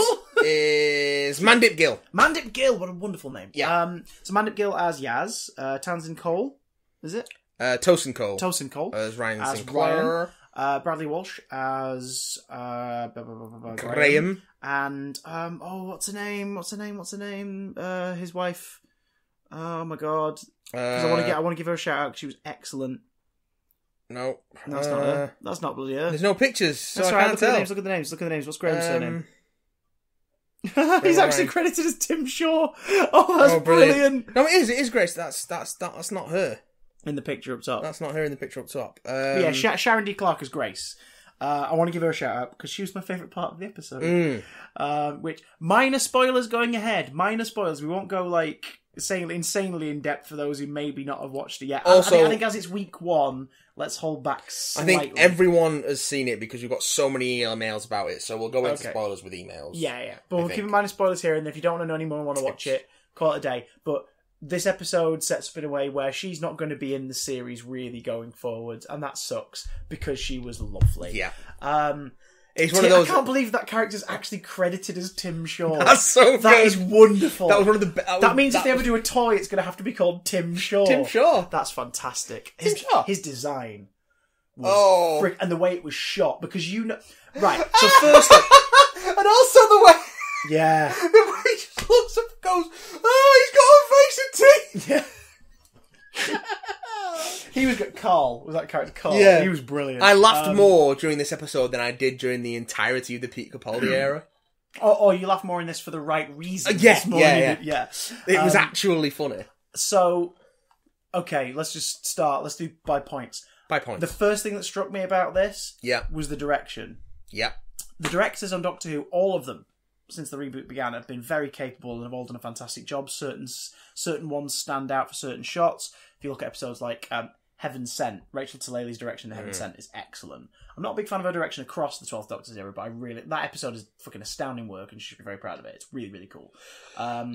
What's his name? He directed the finale of Series 1. His name's escaped me and it's really annoying me, but I'll get back to it. No, not Euroslim. Fuck, I don't know. Fuck, I don't know. That guy. Yeah. I don't bloody know. Well, but like Graham Harper, obviously, a director from the classic era brought back for this one because Graham Harper... Joe Ahern directed the first series finale. Joe Ahern, Bad Wolf Part of the Ways. Excellent. Graham Harper, reason he was brought back, he's one of the best directors on television, British TV. On the plane, on the way there, I rewatched Inside Number 9, Bernie Clifton's Dressing Room, which I think is actually tied with the 12 Days of Christine for my favourite episode. Okay. I don't know, there's just something about that two-hander between them and just the way it's done is so good. But that's directed by Graham Harper, and I only realised that on my rewatch. At the end, it said director Graham Harper. I was like, oh, of course! Like, because there's a lot of care, and there's a lot of care and patience in some of the stuff he does. The director of this episode, give yourself a freaking pat on the back, because the tone of this was amazing. This felt, I'm going to say it now, from a TV sort of viewpoint, like, working within television kind of viewpoint. Jamie Childs was the director. Jamie Childs. Well done, Jamie Childs. Because from a TV direction viewpoint, TV working viewpoint, I looked at this and realised, as I was watching it, this episode is not the biggest budget episode. Like, there are a lot of shortcuts here, a lot of very simple sets. There's a couple of complicated ones, like the crane sequence and stuff. Yeah. There was definitely stuff where money was spent to get the shots they needed. The lightning creature thing. Yeah, that looked great. That looked really cool. But like, for example, Tim Shaw. that I could picture that in Sure. I could picture that in the previous 13 years worth of the show, Yeah. and it being directed and lit in a way where it doesn't come off as intimidating as it did. Yeah. In this, they knew how to shoot that costume. But the whole thing's set at night, pretty much. Oh yeah, well the action of it. Like is they set at knew night how anyway, to yeah. they knew how to shoot that costume.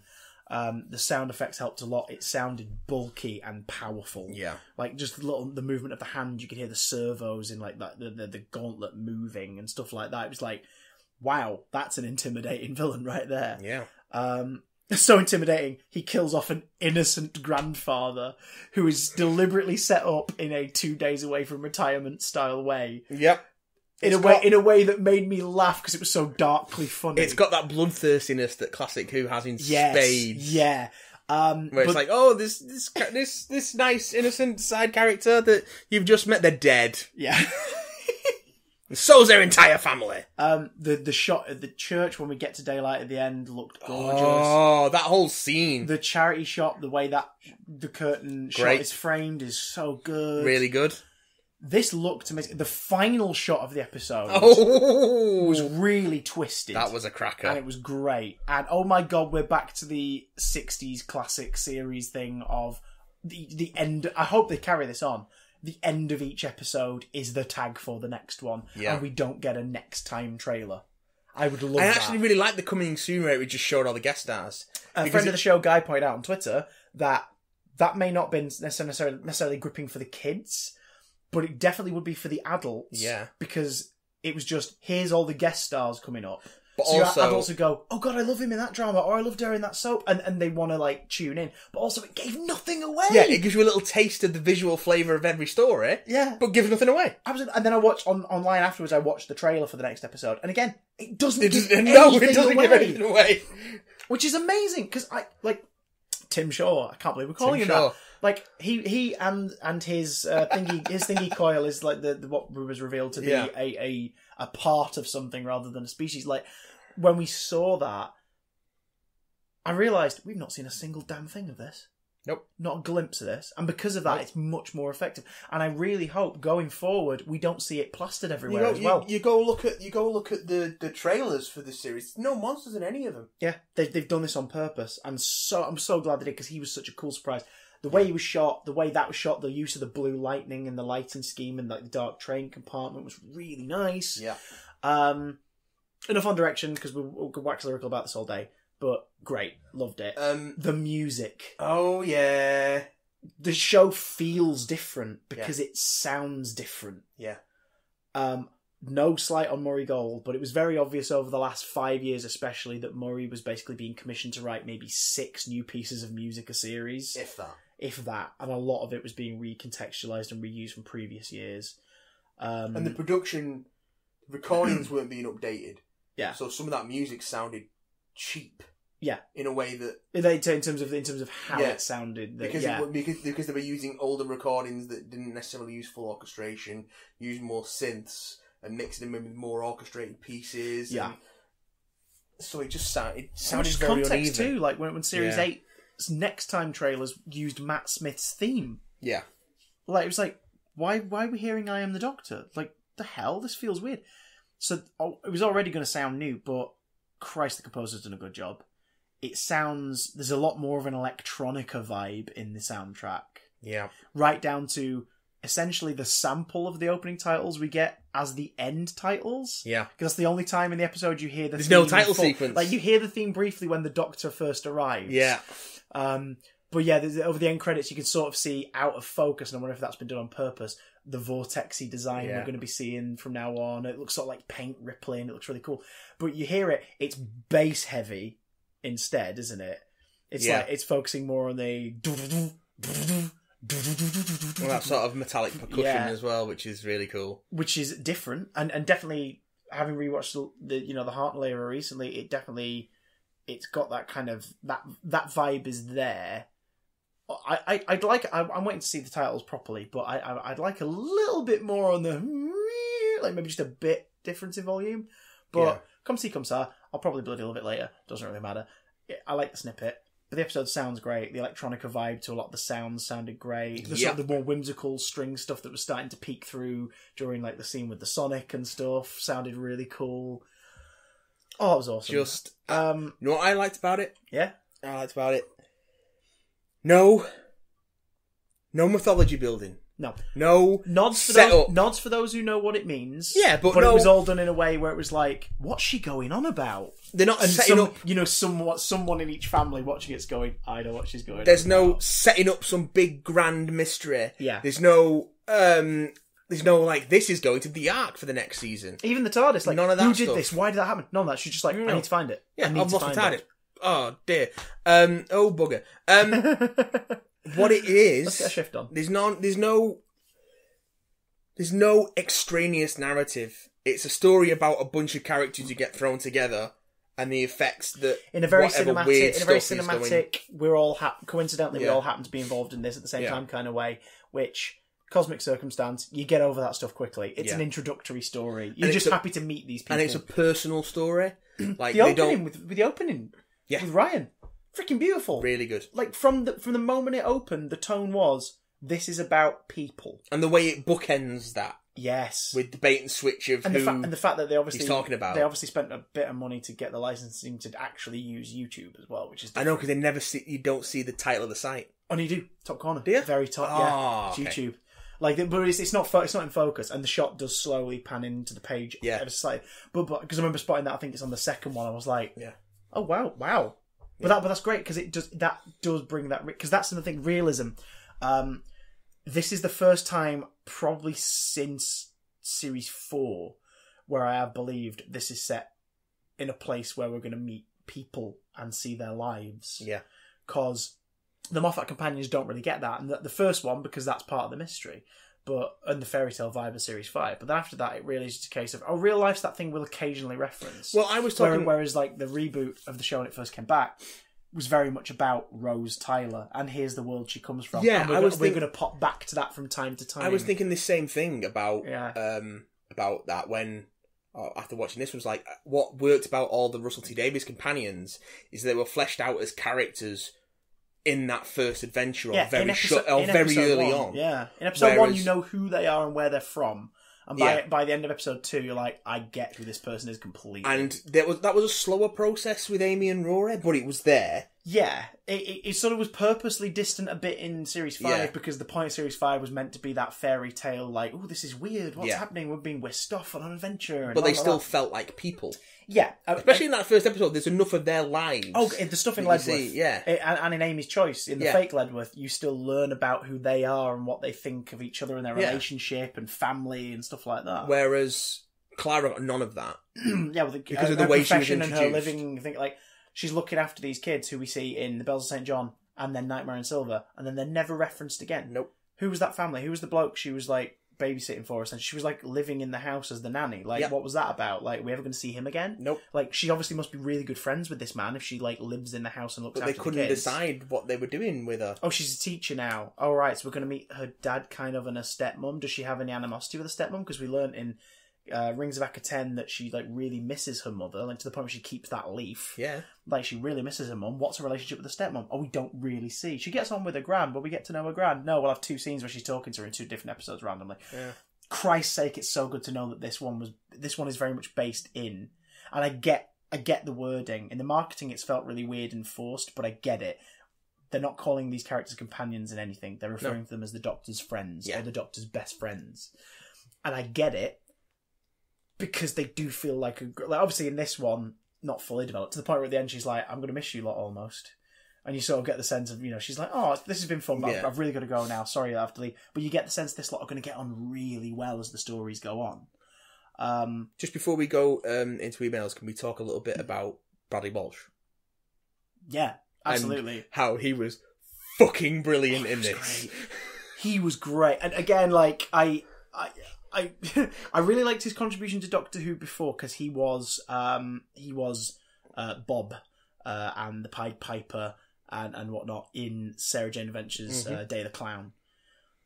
He plays the same character in 3 different incarnations in that, and he's really creepy in it, and he's really good, and he goes for it. He's the monster of the week in that story, and he goes for it, and it's like, he gets this world, and he gets having done Sarah Jane Adventures, he gets the family entertainment side of it. Well, yeah, even apart from having done Sarah Jane Adventures, he's a family entertainer. He is, yeah. But we've not seen him as the performer for a long time.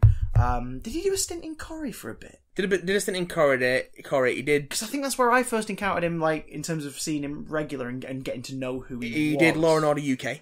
Yes, yeah. Which was terrible. But Chibnall was involved in that. So Chibnall that's where the seed of that relationship begins. He was wonderful. He was a proper sort of like fussy granddaddy kind of character who's still...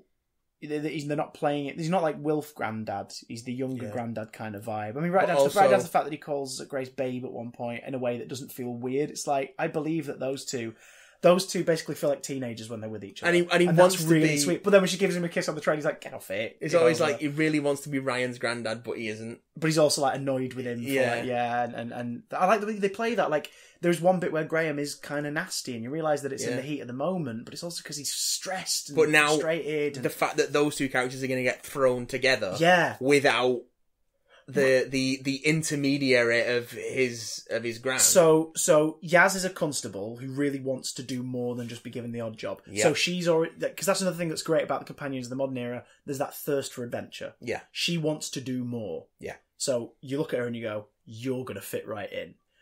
Graham, I think Graham's going to be inspired by his relationship with Grace and her attitude in terms of how he's going to be going forward. He's going to be like, I'm getting stuck in. Ryan, Christ, this show really makes you like him immediately. Oh, yeah. Because they introduce his dyspraxia without him actually talking about it. He sort of avoids saying it outright. They don't explain what it is until way later on. Yeah, and it's just a casual line. Yeah. And you realise, because of how casually Grace says it, how much it really weighs on him and how he looks at it as like as a chip on his shoulder. It's the monster under his bed, and he doesn't want to talk about it, and he doesn't want to face it head on. He's getting sick of trying to like practice his balance and feel his balance more like riding the bike and everything. So because of that, when he does go up the ladder, like you look at him and you go, you are willing to face stuff to do the right thing. Yeah. Even though even though he'll have those moments where he's like, what the hell am I doing? I'm useless, or oh my god, why can't I do this? This is so annoying. He still went for it. And it's like, you're going to fit right in. Yeah. And I instantly, if these are the three that we are following into this adventure, I instantly love them. And really strong characters. I think what's good here is past. There's been some chatter about Chris Chibnall and the stuff he's done around Doctor Who before, and how it's not been great.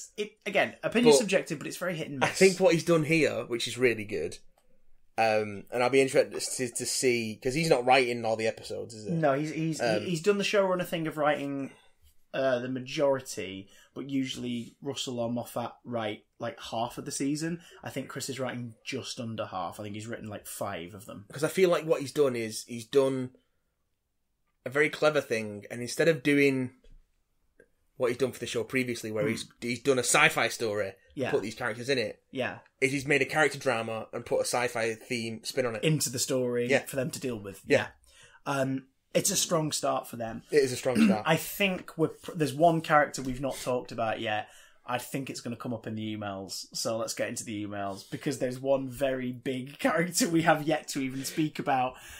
I've got so much to say. I know.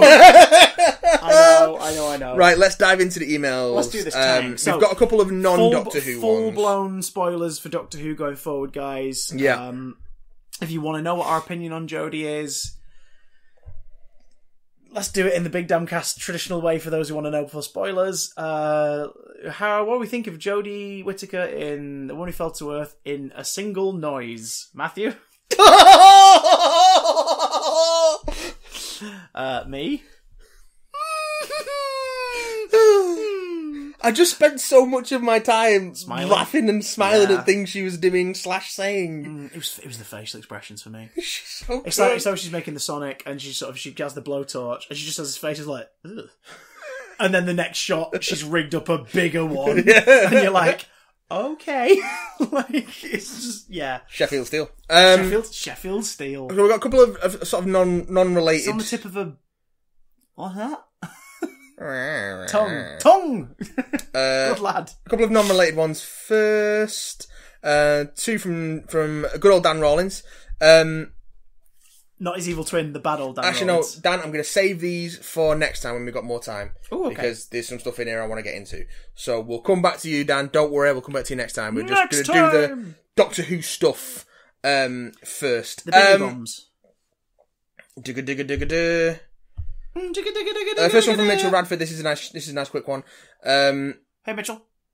Nicholas and Matt, you're some of the best people I've ever listened to, ever. Aww. Your Doctor Who discussions are filled with the best humour, love and appreciation for the fantastic show. Warms my heart every time. Please never stop being who you are and never stop loving Doctor Who. It's a great as we as fans can come together and share our opinions on this great thing that we all love. Oh, thank you. I think that's in reference to last week's episode as well. Your episode on the top 10 classic Doctor Who serials was just great. I was going to say, for those who haven't listened to it, last week's episode 119, we just deep dived into our favourite classic shows, so go give that a listen. So many so heartwarming to listen to and cheered me up so much. I'm surprised neither of you mentioned The Deadly Assassin in your honourable mentions. Yeah, of course. I know you're quite fond of that one. I do quite like that one. Yeah. In fact, I think you showed me that. The first time I watched it was with you. If I remember correctly.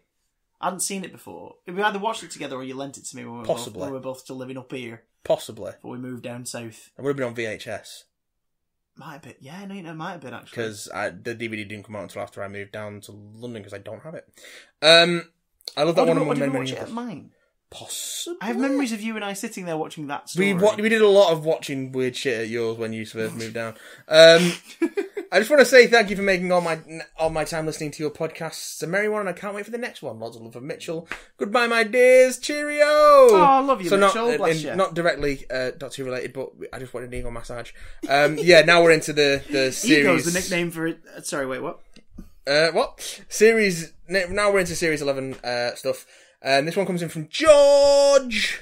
It says, greetings, big damn lads. It's been a long time, but since coming back from holiday, it's been hard to sync up with your timelines. So I thought, what better time to get back in your inbox than when Chris is probably jet-lagged. Yes. I would like to take this opportunity to offer you my congratulations, Chris, on your nuptials. Thank you I very hope much. you had a wonderful time and wish you both all the happiness patrol in the world. Oh, I think that's a good thing. I'd like to quickly say that I've watched episode 1 of Series 11, and I'm a bit unsure at the moment. I'll be re-watching to make notes to review on episode 14 of Nerd Bible Podcast. # shameless plug. Go for it. Nerd Bible Podcast, folks. Nerd Bible Podcast. Overall, I think Jodie was wonderful on the most part, but the story was a bit all over the place. Looking forward to what the new writers have got for us, and I hope Chibnall doesn't moff at himself. Yeah, me too. Now, it's been a while, so I'm sorry for these questions. Obviously, you'll have spoken about The Woman Who Fell to Earth, so I'd like to know one thing that you liked you weren't expecting to, and something you didn't like that you thought you would. For me, I'm going to do his answer. For me, I really didn't like the coming soon being just a list of credits trying to entice the audience that might only come back for a certain actor/actress. However, I did like the twist of the search for the TARDIS being among the stars. It's a nice way to give a spin on the format, as long as it hopefully lasts longer than one episode. Yeah, it would be cool if that was that was the arc of sorts for this series. I don't think it's going to be, though. Or at least for a few episodes. That'd be nice. Make us wait. Make us wait for week 3 before we see the TARDIS. Keep people around. Can you imagine the opening shot, the closing shot of episode 3 is opening the doors from the perspective of inside the TARDIS, so you don't see what it looks like inside until next week. And they're just going, oh, brilliant. Right, going away now. Just leaving it and doing something else for a bit. Yeah. But she puts a lead on it. She can drag it around. Something I thought I would like that I didn't. It's not that I didn't like it, but I always tend to like the post-regeneration scattiness of the Doctor because it's been shown in different ways. In this one, it felt a bit done. It was like the post-regenerative stuff she was going through was very similar to ones we've seen before. So it's sort of like, okay, fair enough. I always like the variation of regeneration. Yeah. And the new series has sort of taken that away a little bit. Mm-hmm. I mean, right down to when she was on the bed recovering, like she sort of breathed out the same. It was like in Christmas Invasion, where just a little bit of Artron energy. It's just like, so I was a bit disappointed that they didn't experiment with that, but it wasn't like a big letdown or anything. Something that I really liked that I didn't think I would. Grace, just because I didn't realise how prominent she was going to be in episode 1. Yes. She was bloody wonderful. Yes. And I really, really liked her. One thing I liked that I wasn't expecting, the no title sequence. Yeah. Until the very end, when she's acknowledged who she is, and we know who she is, and then we get the title sequence. Yeah. I'll be at the credit sequence, but whatever. Yeah, we still hear a version of the theme. something I expected to like, thought I'd like, but I didn't. I don't know. Like, I honestly went in... Like, it wasn't the greatest episode of Doctor Who ever made. But the first ones never are. No. Well, I don't know. I don't know. 11th Hour. You are quite fond of 11th Hour. 11th Hour is a fucking strong But, like, compare episode. Rose to Bad Wolf in terms of, like, just quality. Well... And feel. Yeah, I suppose episode 1's a palate cleanser more than a hey! But... Yeah, I think the 11th Hour just sticks in the mind just because the pacing of it and that fairy tale vibe was so fresh and odd. Yeah, that it felt really, really cool. But again, like the story for a Doctor's introductory episode is always usually kind of, here's basic villain threat. Are you getting that? Cool. Let's go over here and do this now instead. We got way more Jodie in this than we got Tennant in Christmas Invasion. I do like the fact she just arrived. Yeah, like they don't show that. Like it's about 10 odd minutes in. She just crashes through the roof of the train. Yeah. And you're like, oh yeah, she was falling. That's what I mean. Like, they do all that work to set up the characters before they introduce the Doctor. Yeah. Because you already know who the fucking Doctor is. But even then, like, if you hadn't seen the previous one, you have no idea why that happened. And you'd go, wait, what? The woman who fell to Earth. Or was that who the title's referring to? So yeah. Oh god, I dug that. Yeah. In case you can't gather, we freaking loved her, and we thought she was great. But I'm looking forward to seeing. I was looking forward to seeing her Doctor a bit more settled. Yeah, which I think we do see by the end. Yeah, we see that. That flavour's definitely there. By the time she's up on the crane, I think we're there. Yeah, that's her. It would just be nice to see that Doctor do a full episode now. So. Oh yeah, which we will. Yeah. I've recently been on a bit of a Mitchell and Webb run recently, having rewatched Peep Show. Mitchell and Webb look, and would I lie to you? So my question is, favourite comedy double act and show? Oh god. So they don't have to be mutually exclusive. There could be a different. I think the implication is that they are the same. Okay, Morecambe and Wise. Yeah, Morecambe and Wise. Like, hands down, like anything they've ever done, Morecambe and Wise. I know. I'm trying. That classic sort of music hall style of comedy that they perfected so well, and as summed up beautifully in the TV film Eric and Ernie, they're both they're both the comic, but they both think they're the straight man. Yeah, the difference is Eric's a bit more surface level, arrogant and cheeky, but they both think they're being sensible. One just winds the other one up. It's just great, especially the fact that Ernie is. No, we've got to do this properly. And it's like, you're just as stupid as the other guy. You just don't realise it. It's such a wonderful dynamic. Yeah. They were so good. And they're just warm. It's just warm to watch them. They feel like a bank holiday Monday. Do you know what I mean? Like, I don't have to go to work today. I'm going to sit around in my pyjamas and watch Morecambe and Wise. It's just a really lovely feeling. Morecambe and Wise, hands down. On a quick side note, I found your celebrity counterparts. Chris is Jason Manford. Matt is Bill Bailey. Okay. And because of the voice, I found that Charlie reminded me of Peter Serafinowicz. Yeah, Charlie's have that sort of deeper timbre, doesn't he? He's very classy. Next time we get him on, we should get him to say what a bunch of a-holes. Effortlessly classy. And finally, what are your thoughts? I resent the Manford comparison. I think you just say that because we're both from Manchester. And finally, for this email, not for the whole thing. There's so many emails. Finally, what are your thoughts on the rumoured Avengers 4 title, Annihilation? Thanks again, boys. It's been too long. Hope to be bothering you with more questions soon. Hope you both have a wonderful week. Boys! Goodbye, my dears, George. I know you want it to be Avengers Forever. It's Avengers Forever. Not even Avengers Forever. Just Avengers Forever. It's Avengers Forever. If it's about time travel, which it probably is, it could be Avengers Forever. I think the title has something in it that gives away the direction they're going, because I think the title alludes to a different Marvel story. And that's... That, do you know what I mean? Like how Age of Ultron wasn't an adaptation of Age of Ultron, but the title sort of gave a suggestion of it. Like, this is about Ultron and conquest. And Annihilation's it's a thingy special, isn't it? It's a Ruffalo special that he's let slip, isn't it? So it might be true, might not be true. I know he's him and the Ruffalos. Mark Ruffalo. What am I talking about? Him and the Russos have been really playing around publicly. He does like to troll people. He announced it on Kimmel or Fallon or something, and they beat, obviously fake, and they beep it out. And then on Twitter afterwards, like, he sent that show, like, a tweet saying, "Hi, is there any chance you could censor that out? Please DM me." And then the Russos retweeted it with the caption, "Mark, you're fired." Oh, Chris Evans rapped last week. Yeah. Photography for the additional shoot is still happening, because Karen Gillan was neckula on Instagram last night on her story. She was, like, basically shooting while she was made up from the neck down. Very good. So, you know, there's still some photography going on, but Chris Evans He's rapped as Captain America. Bid goodbye to Cap, so it's going to be interesting to see how that's resolved in the film. I think so. I still hope it's an alternate timeline where he makes it to that dance. That'd be good. That would be wonderful. And it means that him and Hayley Atwell would have a lovely little full stop and a couple little kisses at the end of that letter, and there you go. You can mail that off and be done with this and have a happy ending for your characters. And also we see some more Hayley Atwell. Which is always a good thing. This one comes in from Tom Monty.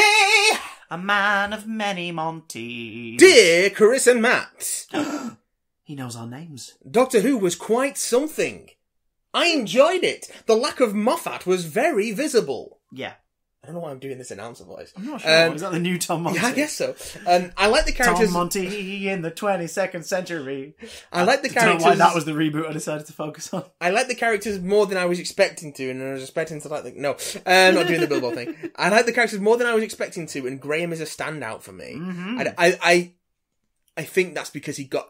I would imagine they're all going to have like nice meaty bits coming up, like this episode. Graham got the meaty stuff with his wife dying and all, and then his backstory of her being his chemo nurse and him being in remission, and so good. But I think they're probably all gonna get out that stuff out. I know it's about the group, but didn't it feel like our lead quote or companion unquote was definitely Ryan? Yeah. That's refreshing. He's the one who brings them together. That's refreshing and different. Yeah. It's weird. Yeah. Because, like, Yaz, obviously, big part of it, and she was great. Mandip was fantastic, but like, it feels like Ryan is our window in, because he's the one we get introduced to properly. Yeah. And obviously, it's an ensemble, but like, some might argue it's because it's a female doctor, so they've decided to make the male companion be the one that leads us in. Maybe that's the case. I don't know. But it still felt different. Yeah. Because the companion lead is never the male. Like, it's always... Do you know what I mean? So it was a different feeling, and it was kind of, oh, okay, this is cool. Yeah. Yeah. I didn't think much of the monster, but it had a nice design. I don't think we're meant to. I think it's just like, it's a cool monster that's background and brings everyone together. It's not... Yeah, it was the Predator. Yeah. Yeah. It was the Predator for kids' TV. And he's got a face of teeth. Like, he's got a face of teeth. As for 13... Tim Shaw. As for 13, I enjoyed her on-screen presence. I love that it's actually called Tim Shaw. But I feel like Chibnall gave her too much humour for episode 1. I think a lot of that is the post-generation stuff. Yeah, the post-generation mania. I still need to see more of her... Watch the TV movie, and then Paul McGann is essentially like, he's being dashing and breathless and sort of like, Chris, what is this? Yeah. But like, all of his stuff is amusing. It's all quietly sort of like, it's meant to make you go like... Oh, that's funny. So like, that's kind of a trope. Yeah. Like, unless it's Castrovalva, in which case you're sleeping in a bloody pill. Very boring. I still need to see more of him before I make my mind up about her.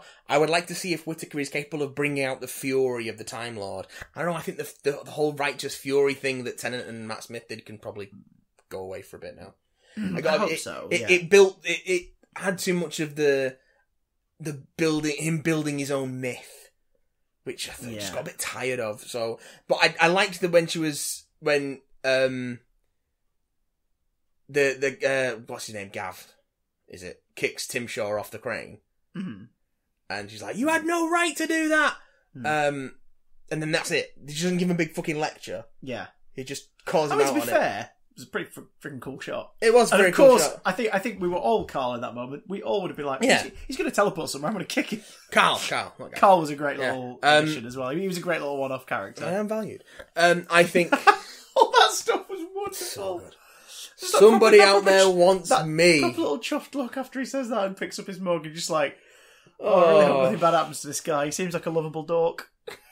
Yeah, but I like that she's angry at him, but we don't get like a big lecture about it. Yeah. Because if it was Moffat era, it'd be like, I am the only one who gets to decide who lives or dies. I am the eternal Time Lord, and I have control over other things. It's just like, oh, fuck off. Yeah, she's a stranger. She's passing through, and if she sees somebody who needs help, she can't resist. I was surprised in the decision to kill off Grace in episode 1, as I thought she was meant to be a recurring character. To what extent do you think this is the end of Grace in series 11? It wouldn't surprise me if Graham's arc, either in this series or whenever he leaves the show, ends with him trying to save her. Once he realises that he can travel in time. Or like speak with her in some way, absolutely. Yeah. I don't think try and save her, because that, and obviously it's been over 10 years, but it would be too much of a repeat of Father's Day. I don't know. I think we could get a reprise of Father's Day. You could totally have a story where he's like, I'd like to see her one more time. Yeah.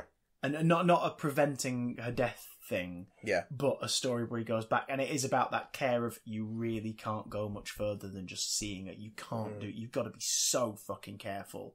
You could play on that for sure. It wouldn't surprise me if they come back to it once he realises that the TARDIS is a time machine. Do you think it was a good idea not to show the new TARDIS in episode 1? Towards the end, I was sort of waiting for it to show up, and when it didn't, I was a bit disappointed. Yeah, they got your hook, line, and sinker, Tom. That's exactly what they wanted. They wanted you to be anticipating for it, and it didn't show up, so you got to tune in next week. You want to stick around and see it, don't you, Tom? Yeah, there see? you go. As for being disappointed, delayed gratification can be a wonderful thing. Put it this way, for years you had Moffat going, oh, maybe we'll touch on this at some point, and then they never do. No. You know you're going to see the TARDIS. Yeah. So savour the build-up. Don't worry about it. What did you think of the music? I thought it went well with the episode, but nothing really stood out, which I'm sure will change as the series go on. I think we'll get used to the themes and stuff, the new character theme stuff as it goes on. But yeah, the fact that it didn't stick out was what worked for me, because it's like, oh yeah, it's good music, it's good incidental music, and the theme is good. Yeah. How do you think the TARDIS team will escape the position they are left at the end of episode 1? The Heart of Gold will come and pick them up. And is it just me, or does Ryan's room look like Elton's in Love and Monsters? Probably. Yeah, a little bit. I think it's just because we're looking at a companion character talking to a webcam. And also, I don't remember what it looks like, because Love and Monsters is the worst modern Doctor Who story. No, it's not. No, it's not. I hope you had a lovely wedding, Chris. Yours, Tom, Monty. Thanks, Tom. I did. It was bloody wonderful. This one comes in from Ian. Ian. Says... Of the planet Ian. This is my Mary Whitehouse. I am shocked! What was that? The BBC ruined Doctor Who! Where was Chris Marshall? I didn't see him at all! Just kidding, but I'll save my review for later. But congratulations on getting married, Christopher, and tat for now. Oh, thank you very much, Ian. Bless your eye, and indeed your leg. This one comes in from Sam. Hey, Sam. Says, hi, Big Damn Casters, long-time listener here, basically from episode 1. Oh my God, Sam. Absolutely love the podcast every week, and thought I would write in about that new series of that show that we like. Ah, yes. Foyle's War. My love for the show has totally renewed again. Hey. You've been renewed, have you? I've been renewed, have I? It's so fresh and bright and colourful, even for an episode set mainly at night. Yes. Yeah. I was so bored of the brown and grey, and it's like an explosion, and as soon as we cut to Ryan riding his bike, I knew I was going to love it. Well, the warehouse where the pod got taken, like, it was all teals and oranges. Yeah, but, yeah. like, soft, not like It blinding. It's just nicely done, It nicely was visually done. lovely. I instantly care for the entirety of the main cast, and I cannot wait to see their adventures. Jodie is without a doubt the Doctor, and I love Tosin Mandip and Bradley Walsh. I did love Sharon D. Clark's character, so did have this horrible sense of dread throughout the last half of the episode. But you do, don't you? As soon as you realise where this is going, you're like, she's not in the TARDIS crew. Yeah, not seen her in any publicity images aside from that, like, first one of, here's everybody in the series. They're gonna be the TARDIS team, but she's not in the... She's not getting out of this alive.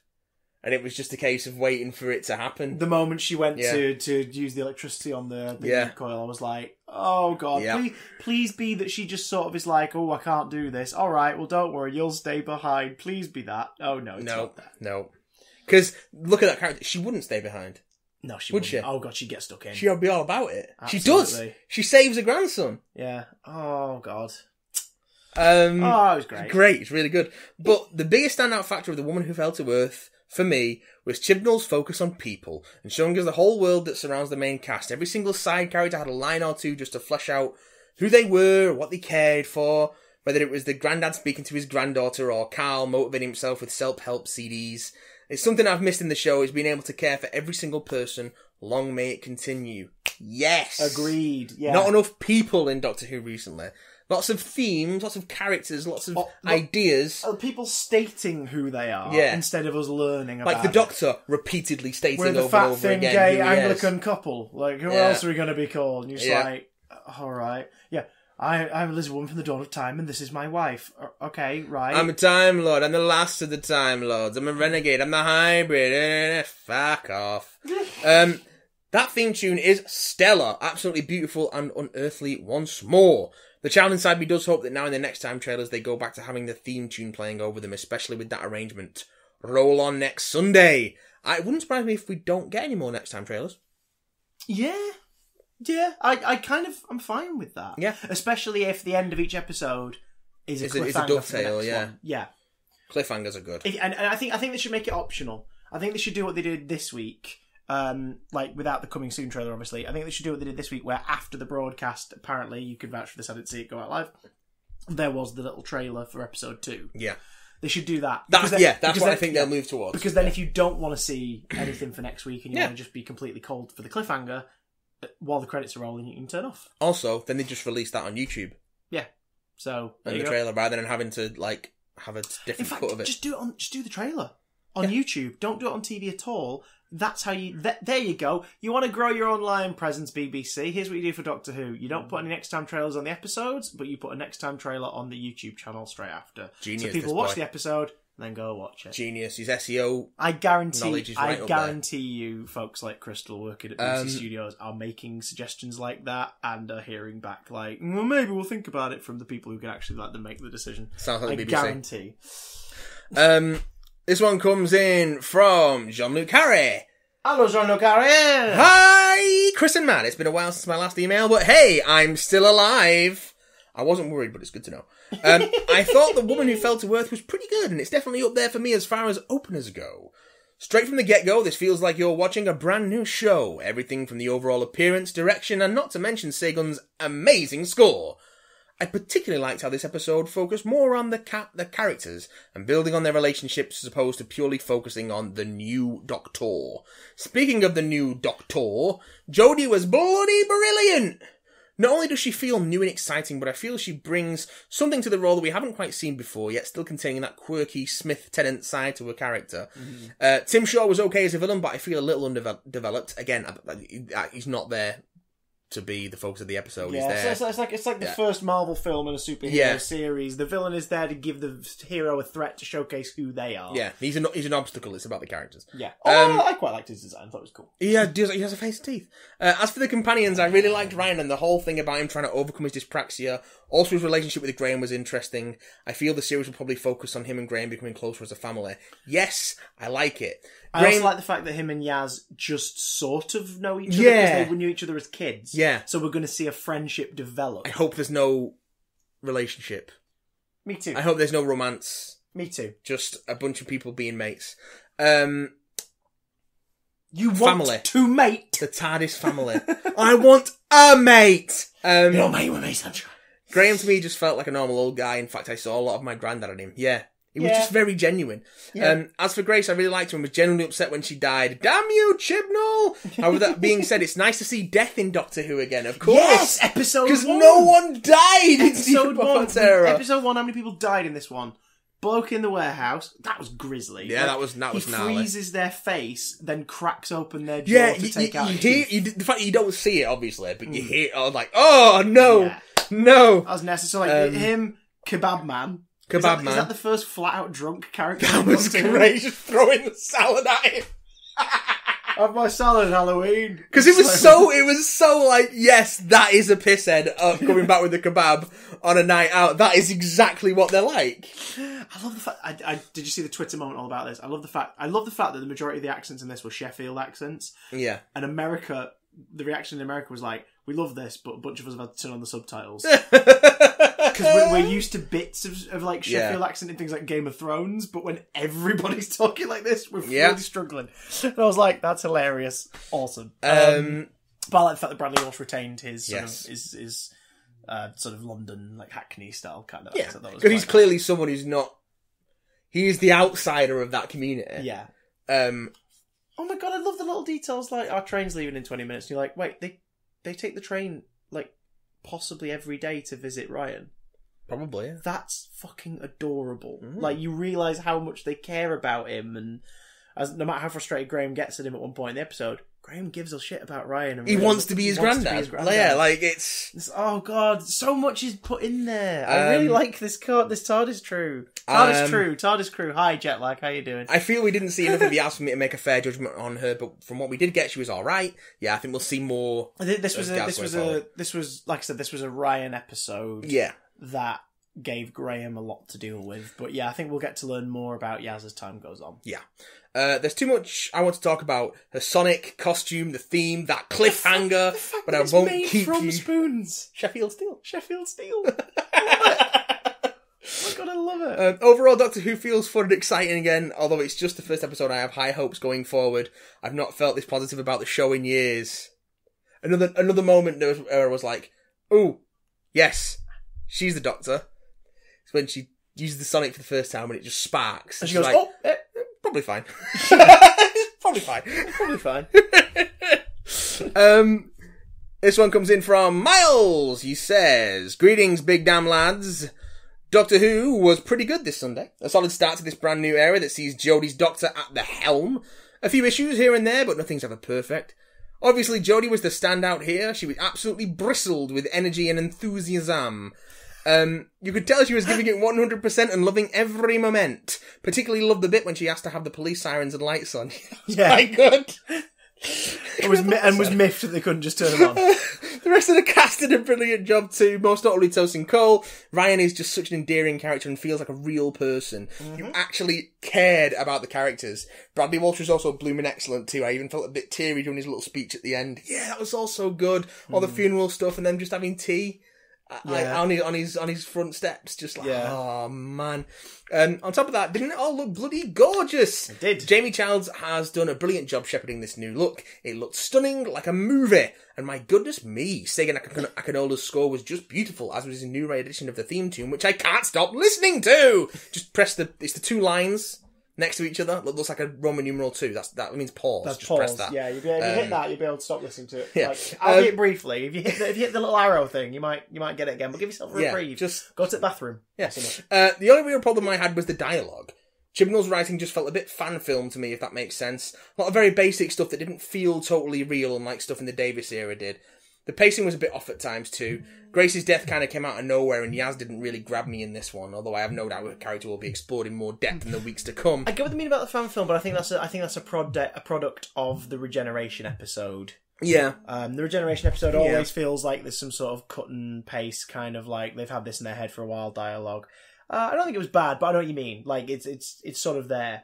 Christmas Invasion makes a really smart decision of saving the Doctor for the last 10 minutes because you don't really get any of that sort of like, oh, I'm going to do this, that, and the other. Oh, I'm trying. Do you know what I mean? Yeah. If you rewatch Rose, which I love, absolutely love, one of my favourite series openers for the show ever, there is a bit of that in the scene in the flat briefly, where he's like, well, it'll never work out easy, and she's an alien. Oh, look at the ears and all that. Like, that's a little fan filmy, because it's basically saying, hey, viewer who watches the show, hey, there's a little bit of that, you get what he's referring to, but yeah, no, I got that. Yeah, like I said, we said before, this episode isn't an earth-shattering piece of television, but it's just a really strong refreshing start. Yeah, it feels better than it is. Yeah, because it's come after so much. It's it's come after the fucking dog mess that was Twice Upon a Time.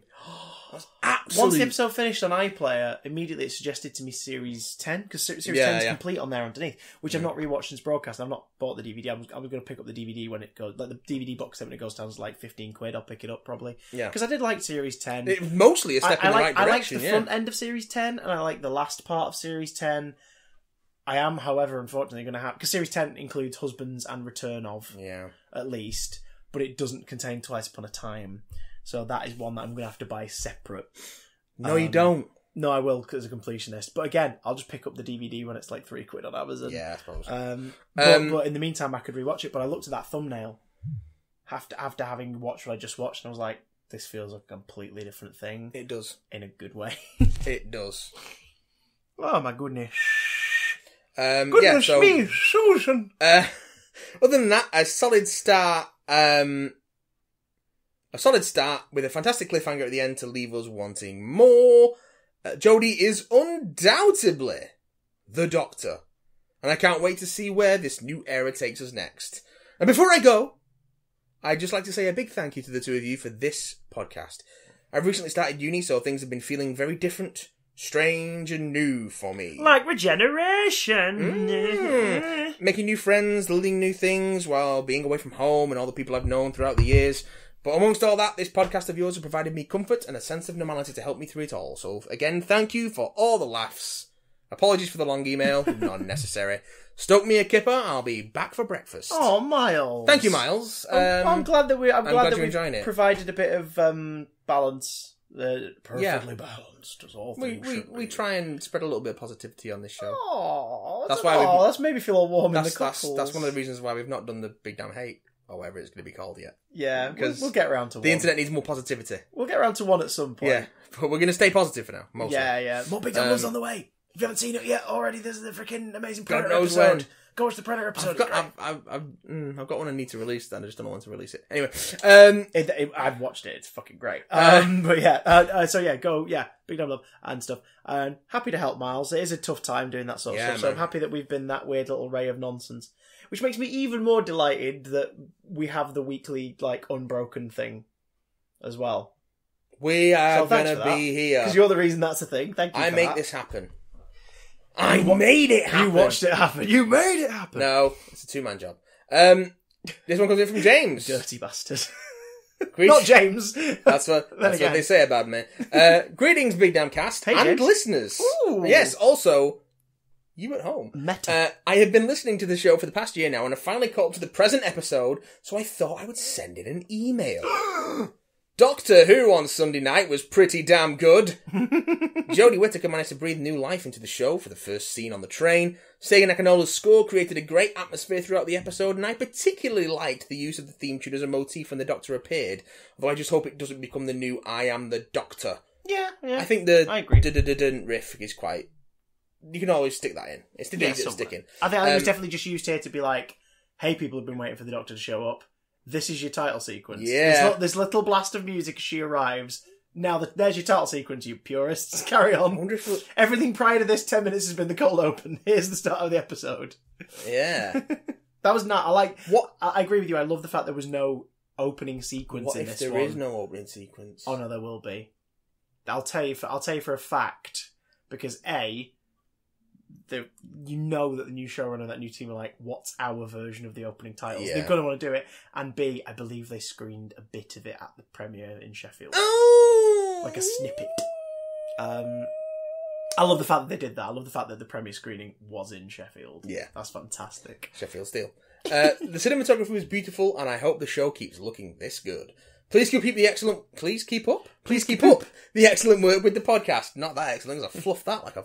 Okay. Your new friend James. Oh, James. Welcome, James. Welcome to the email part. Thank you for being with us for ages as well. And finally, this one comes in from long-time listener, long-time emailer, Jacob.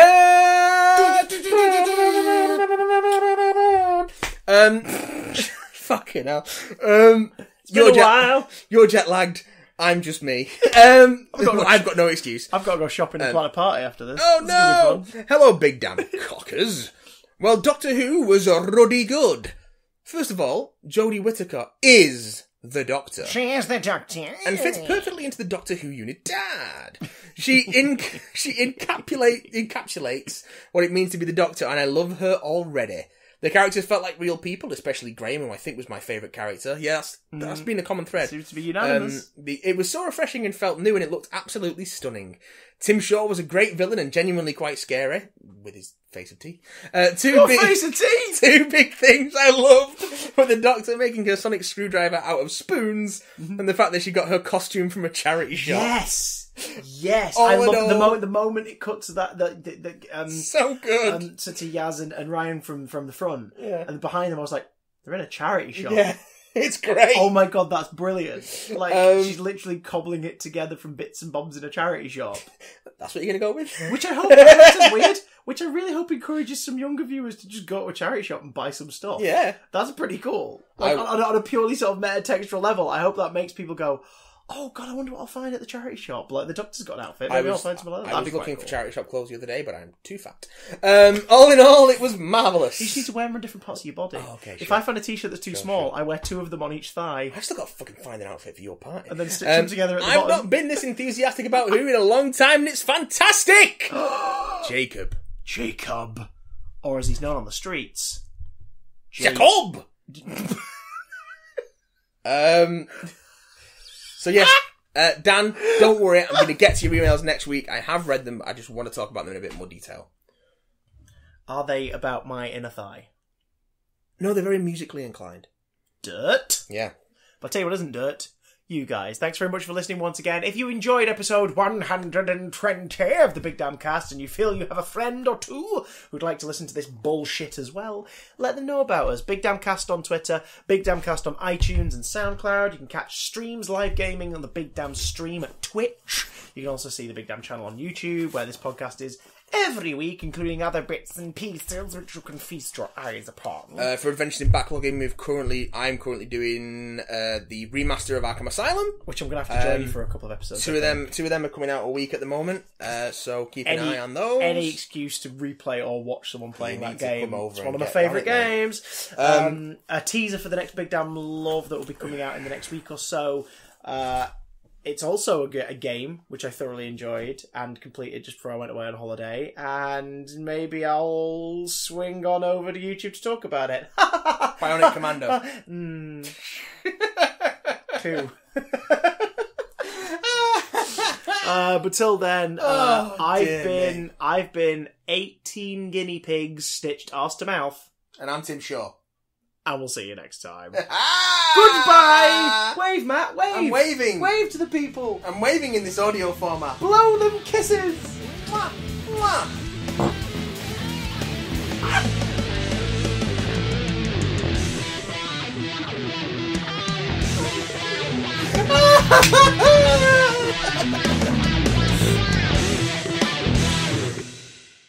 If you're not listening to Big Damn Cast, you're a commie!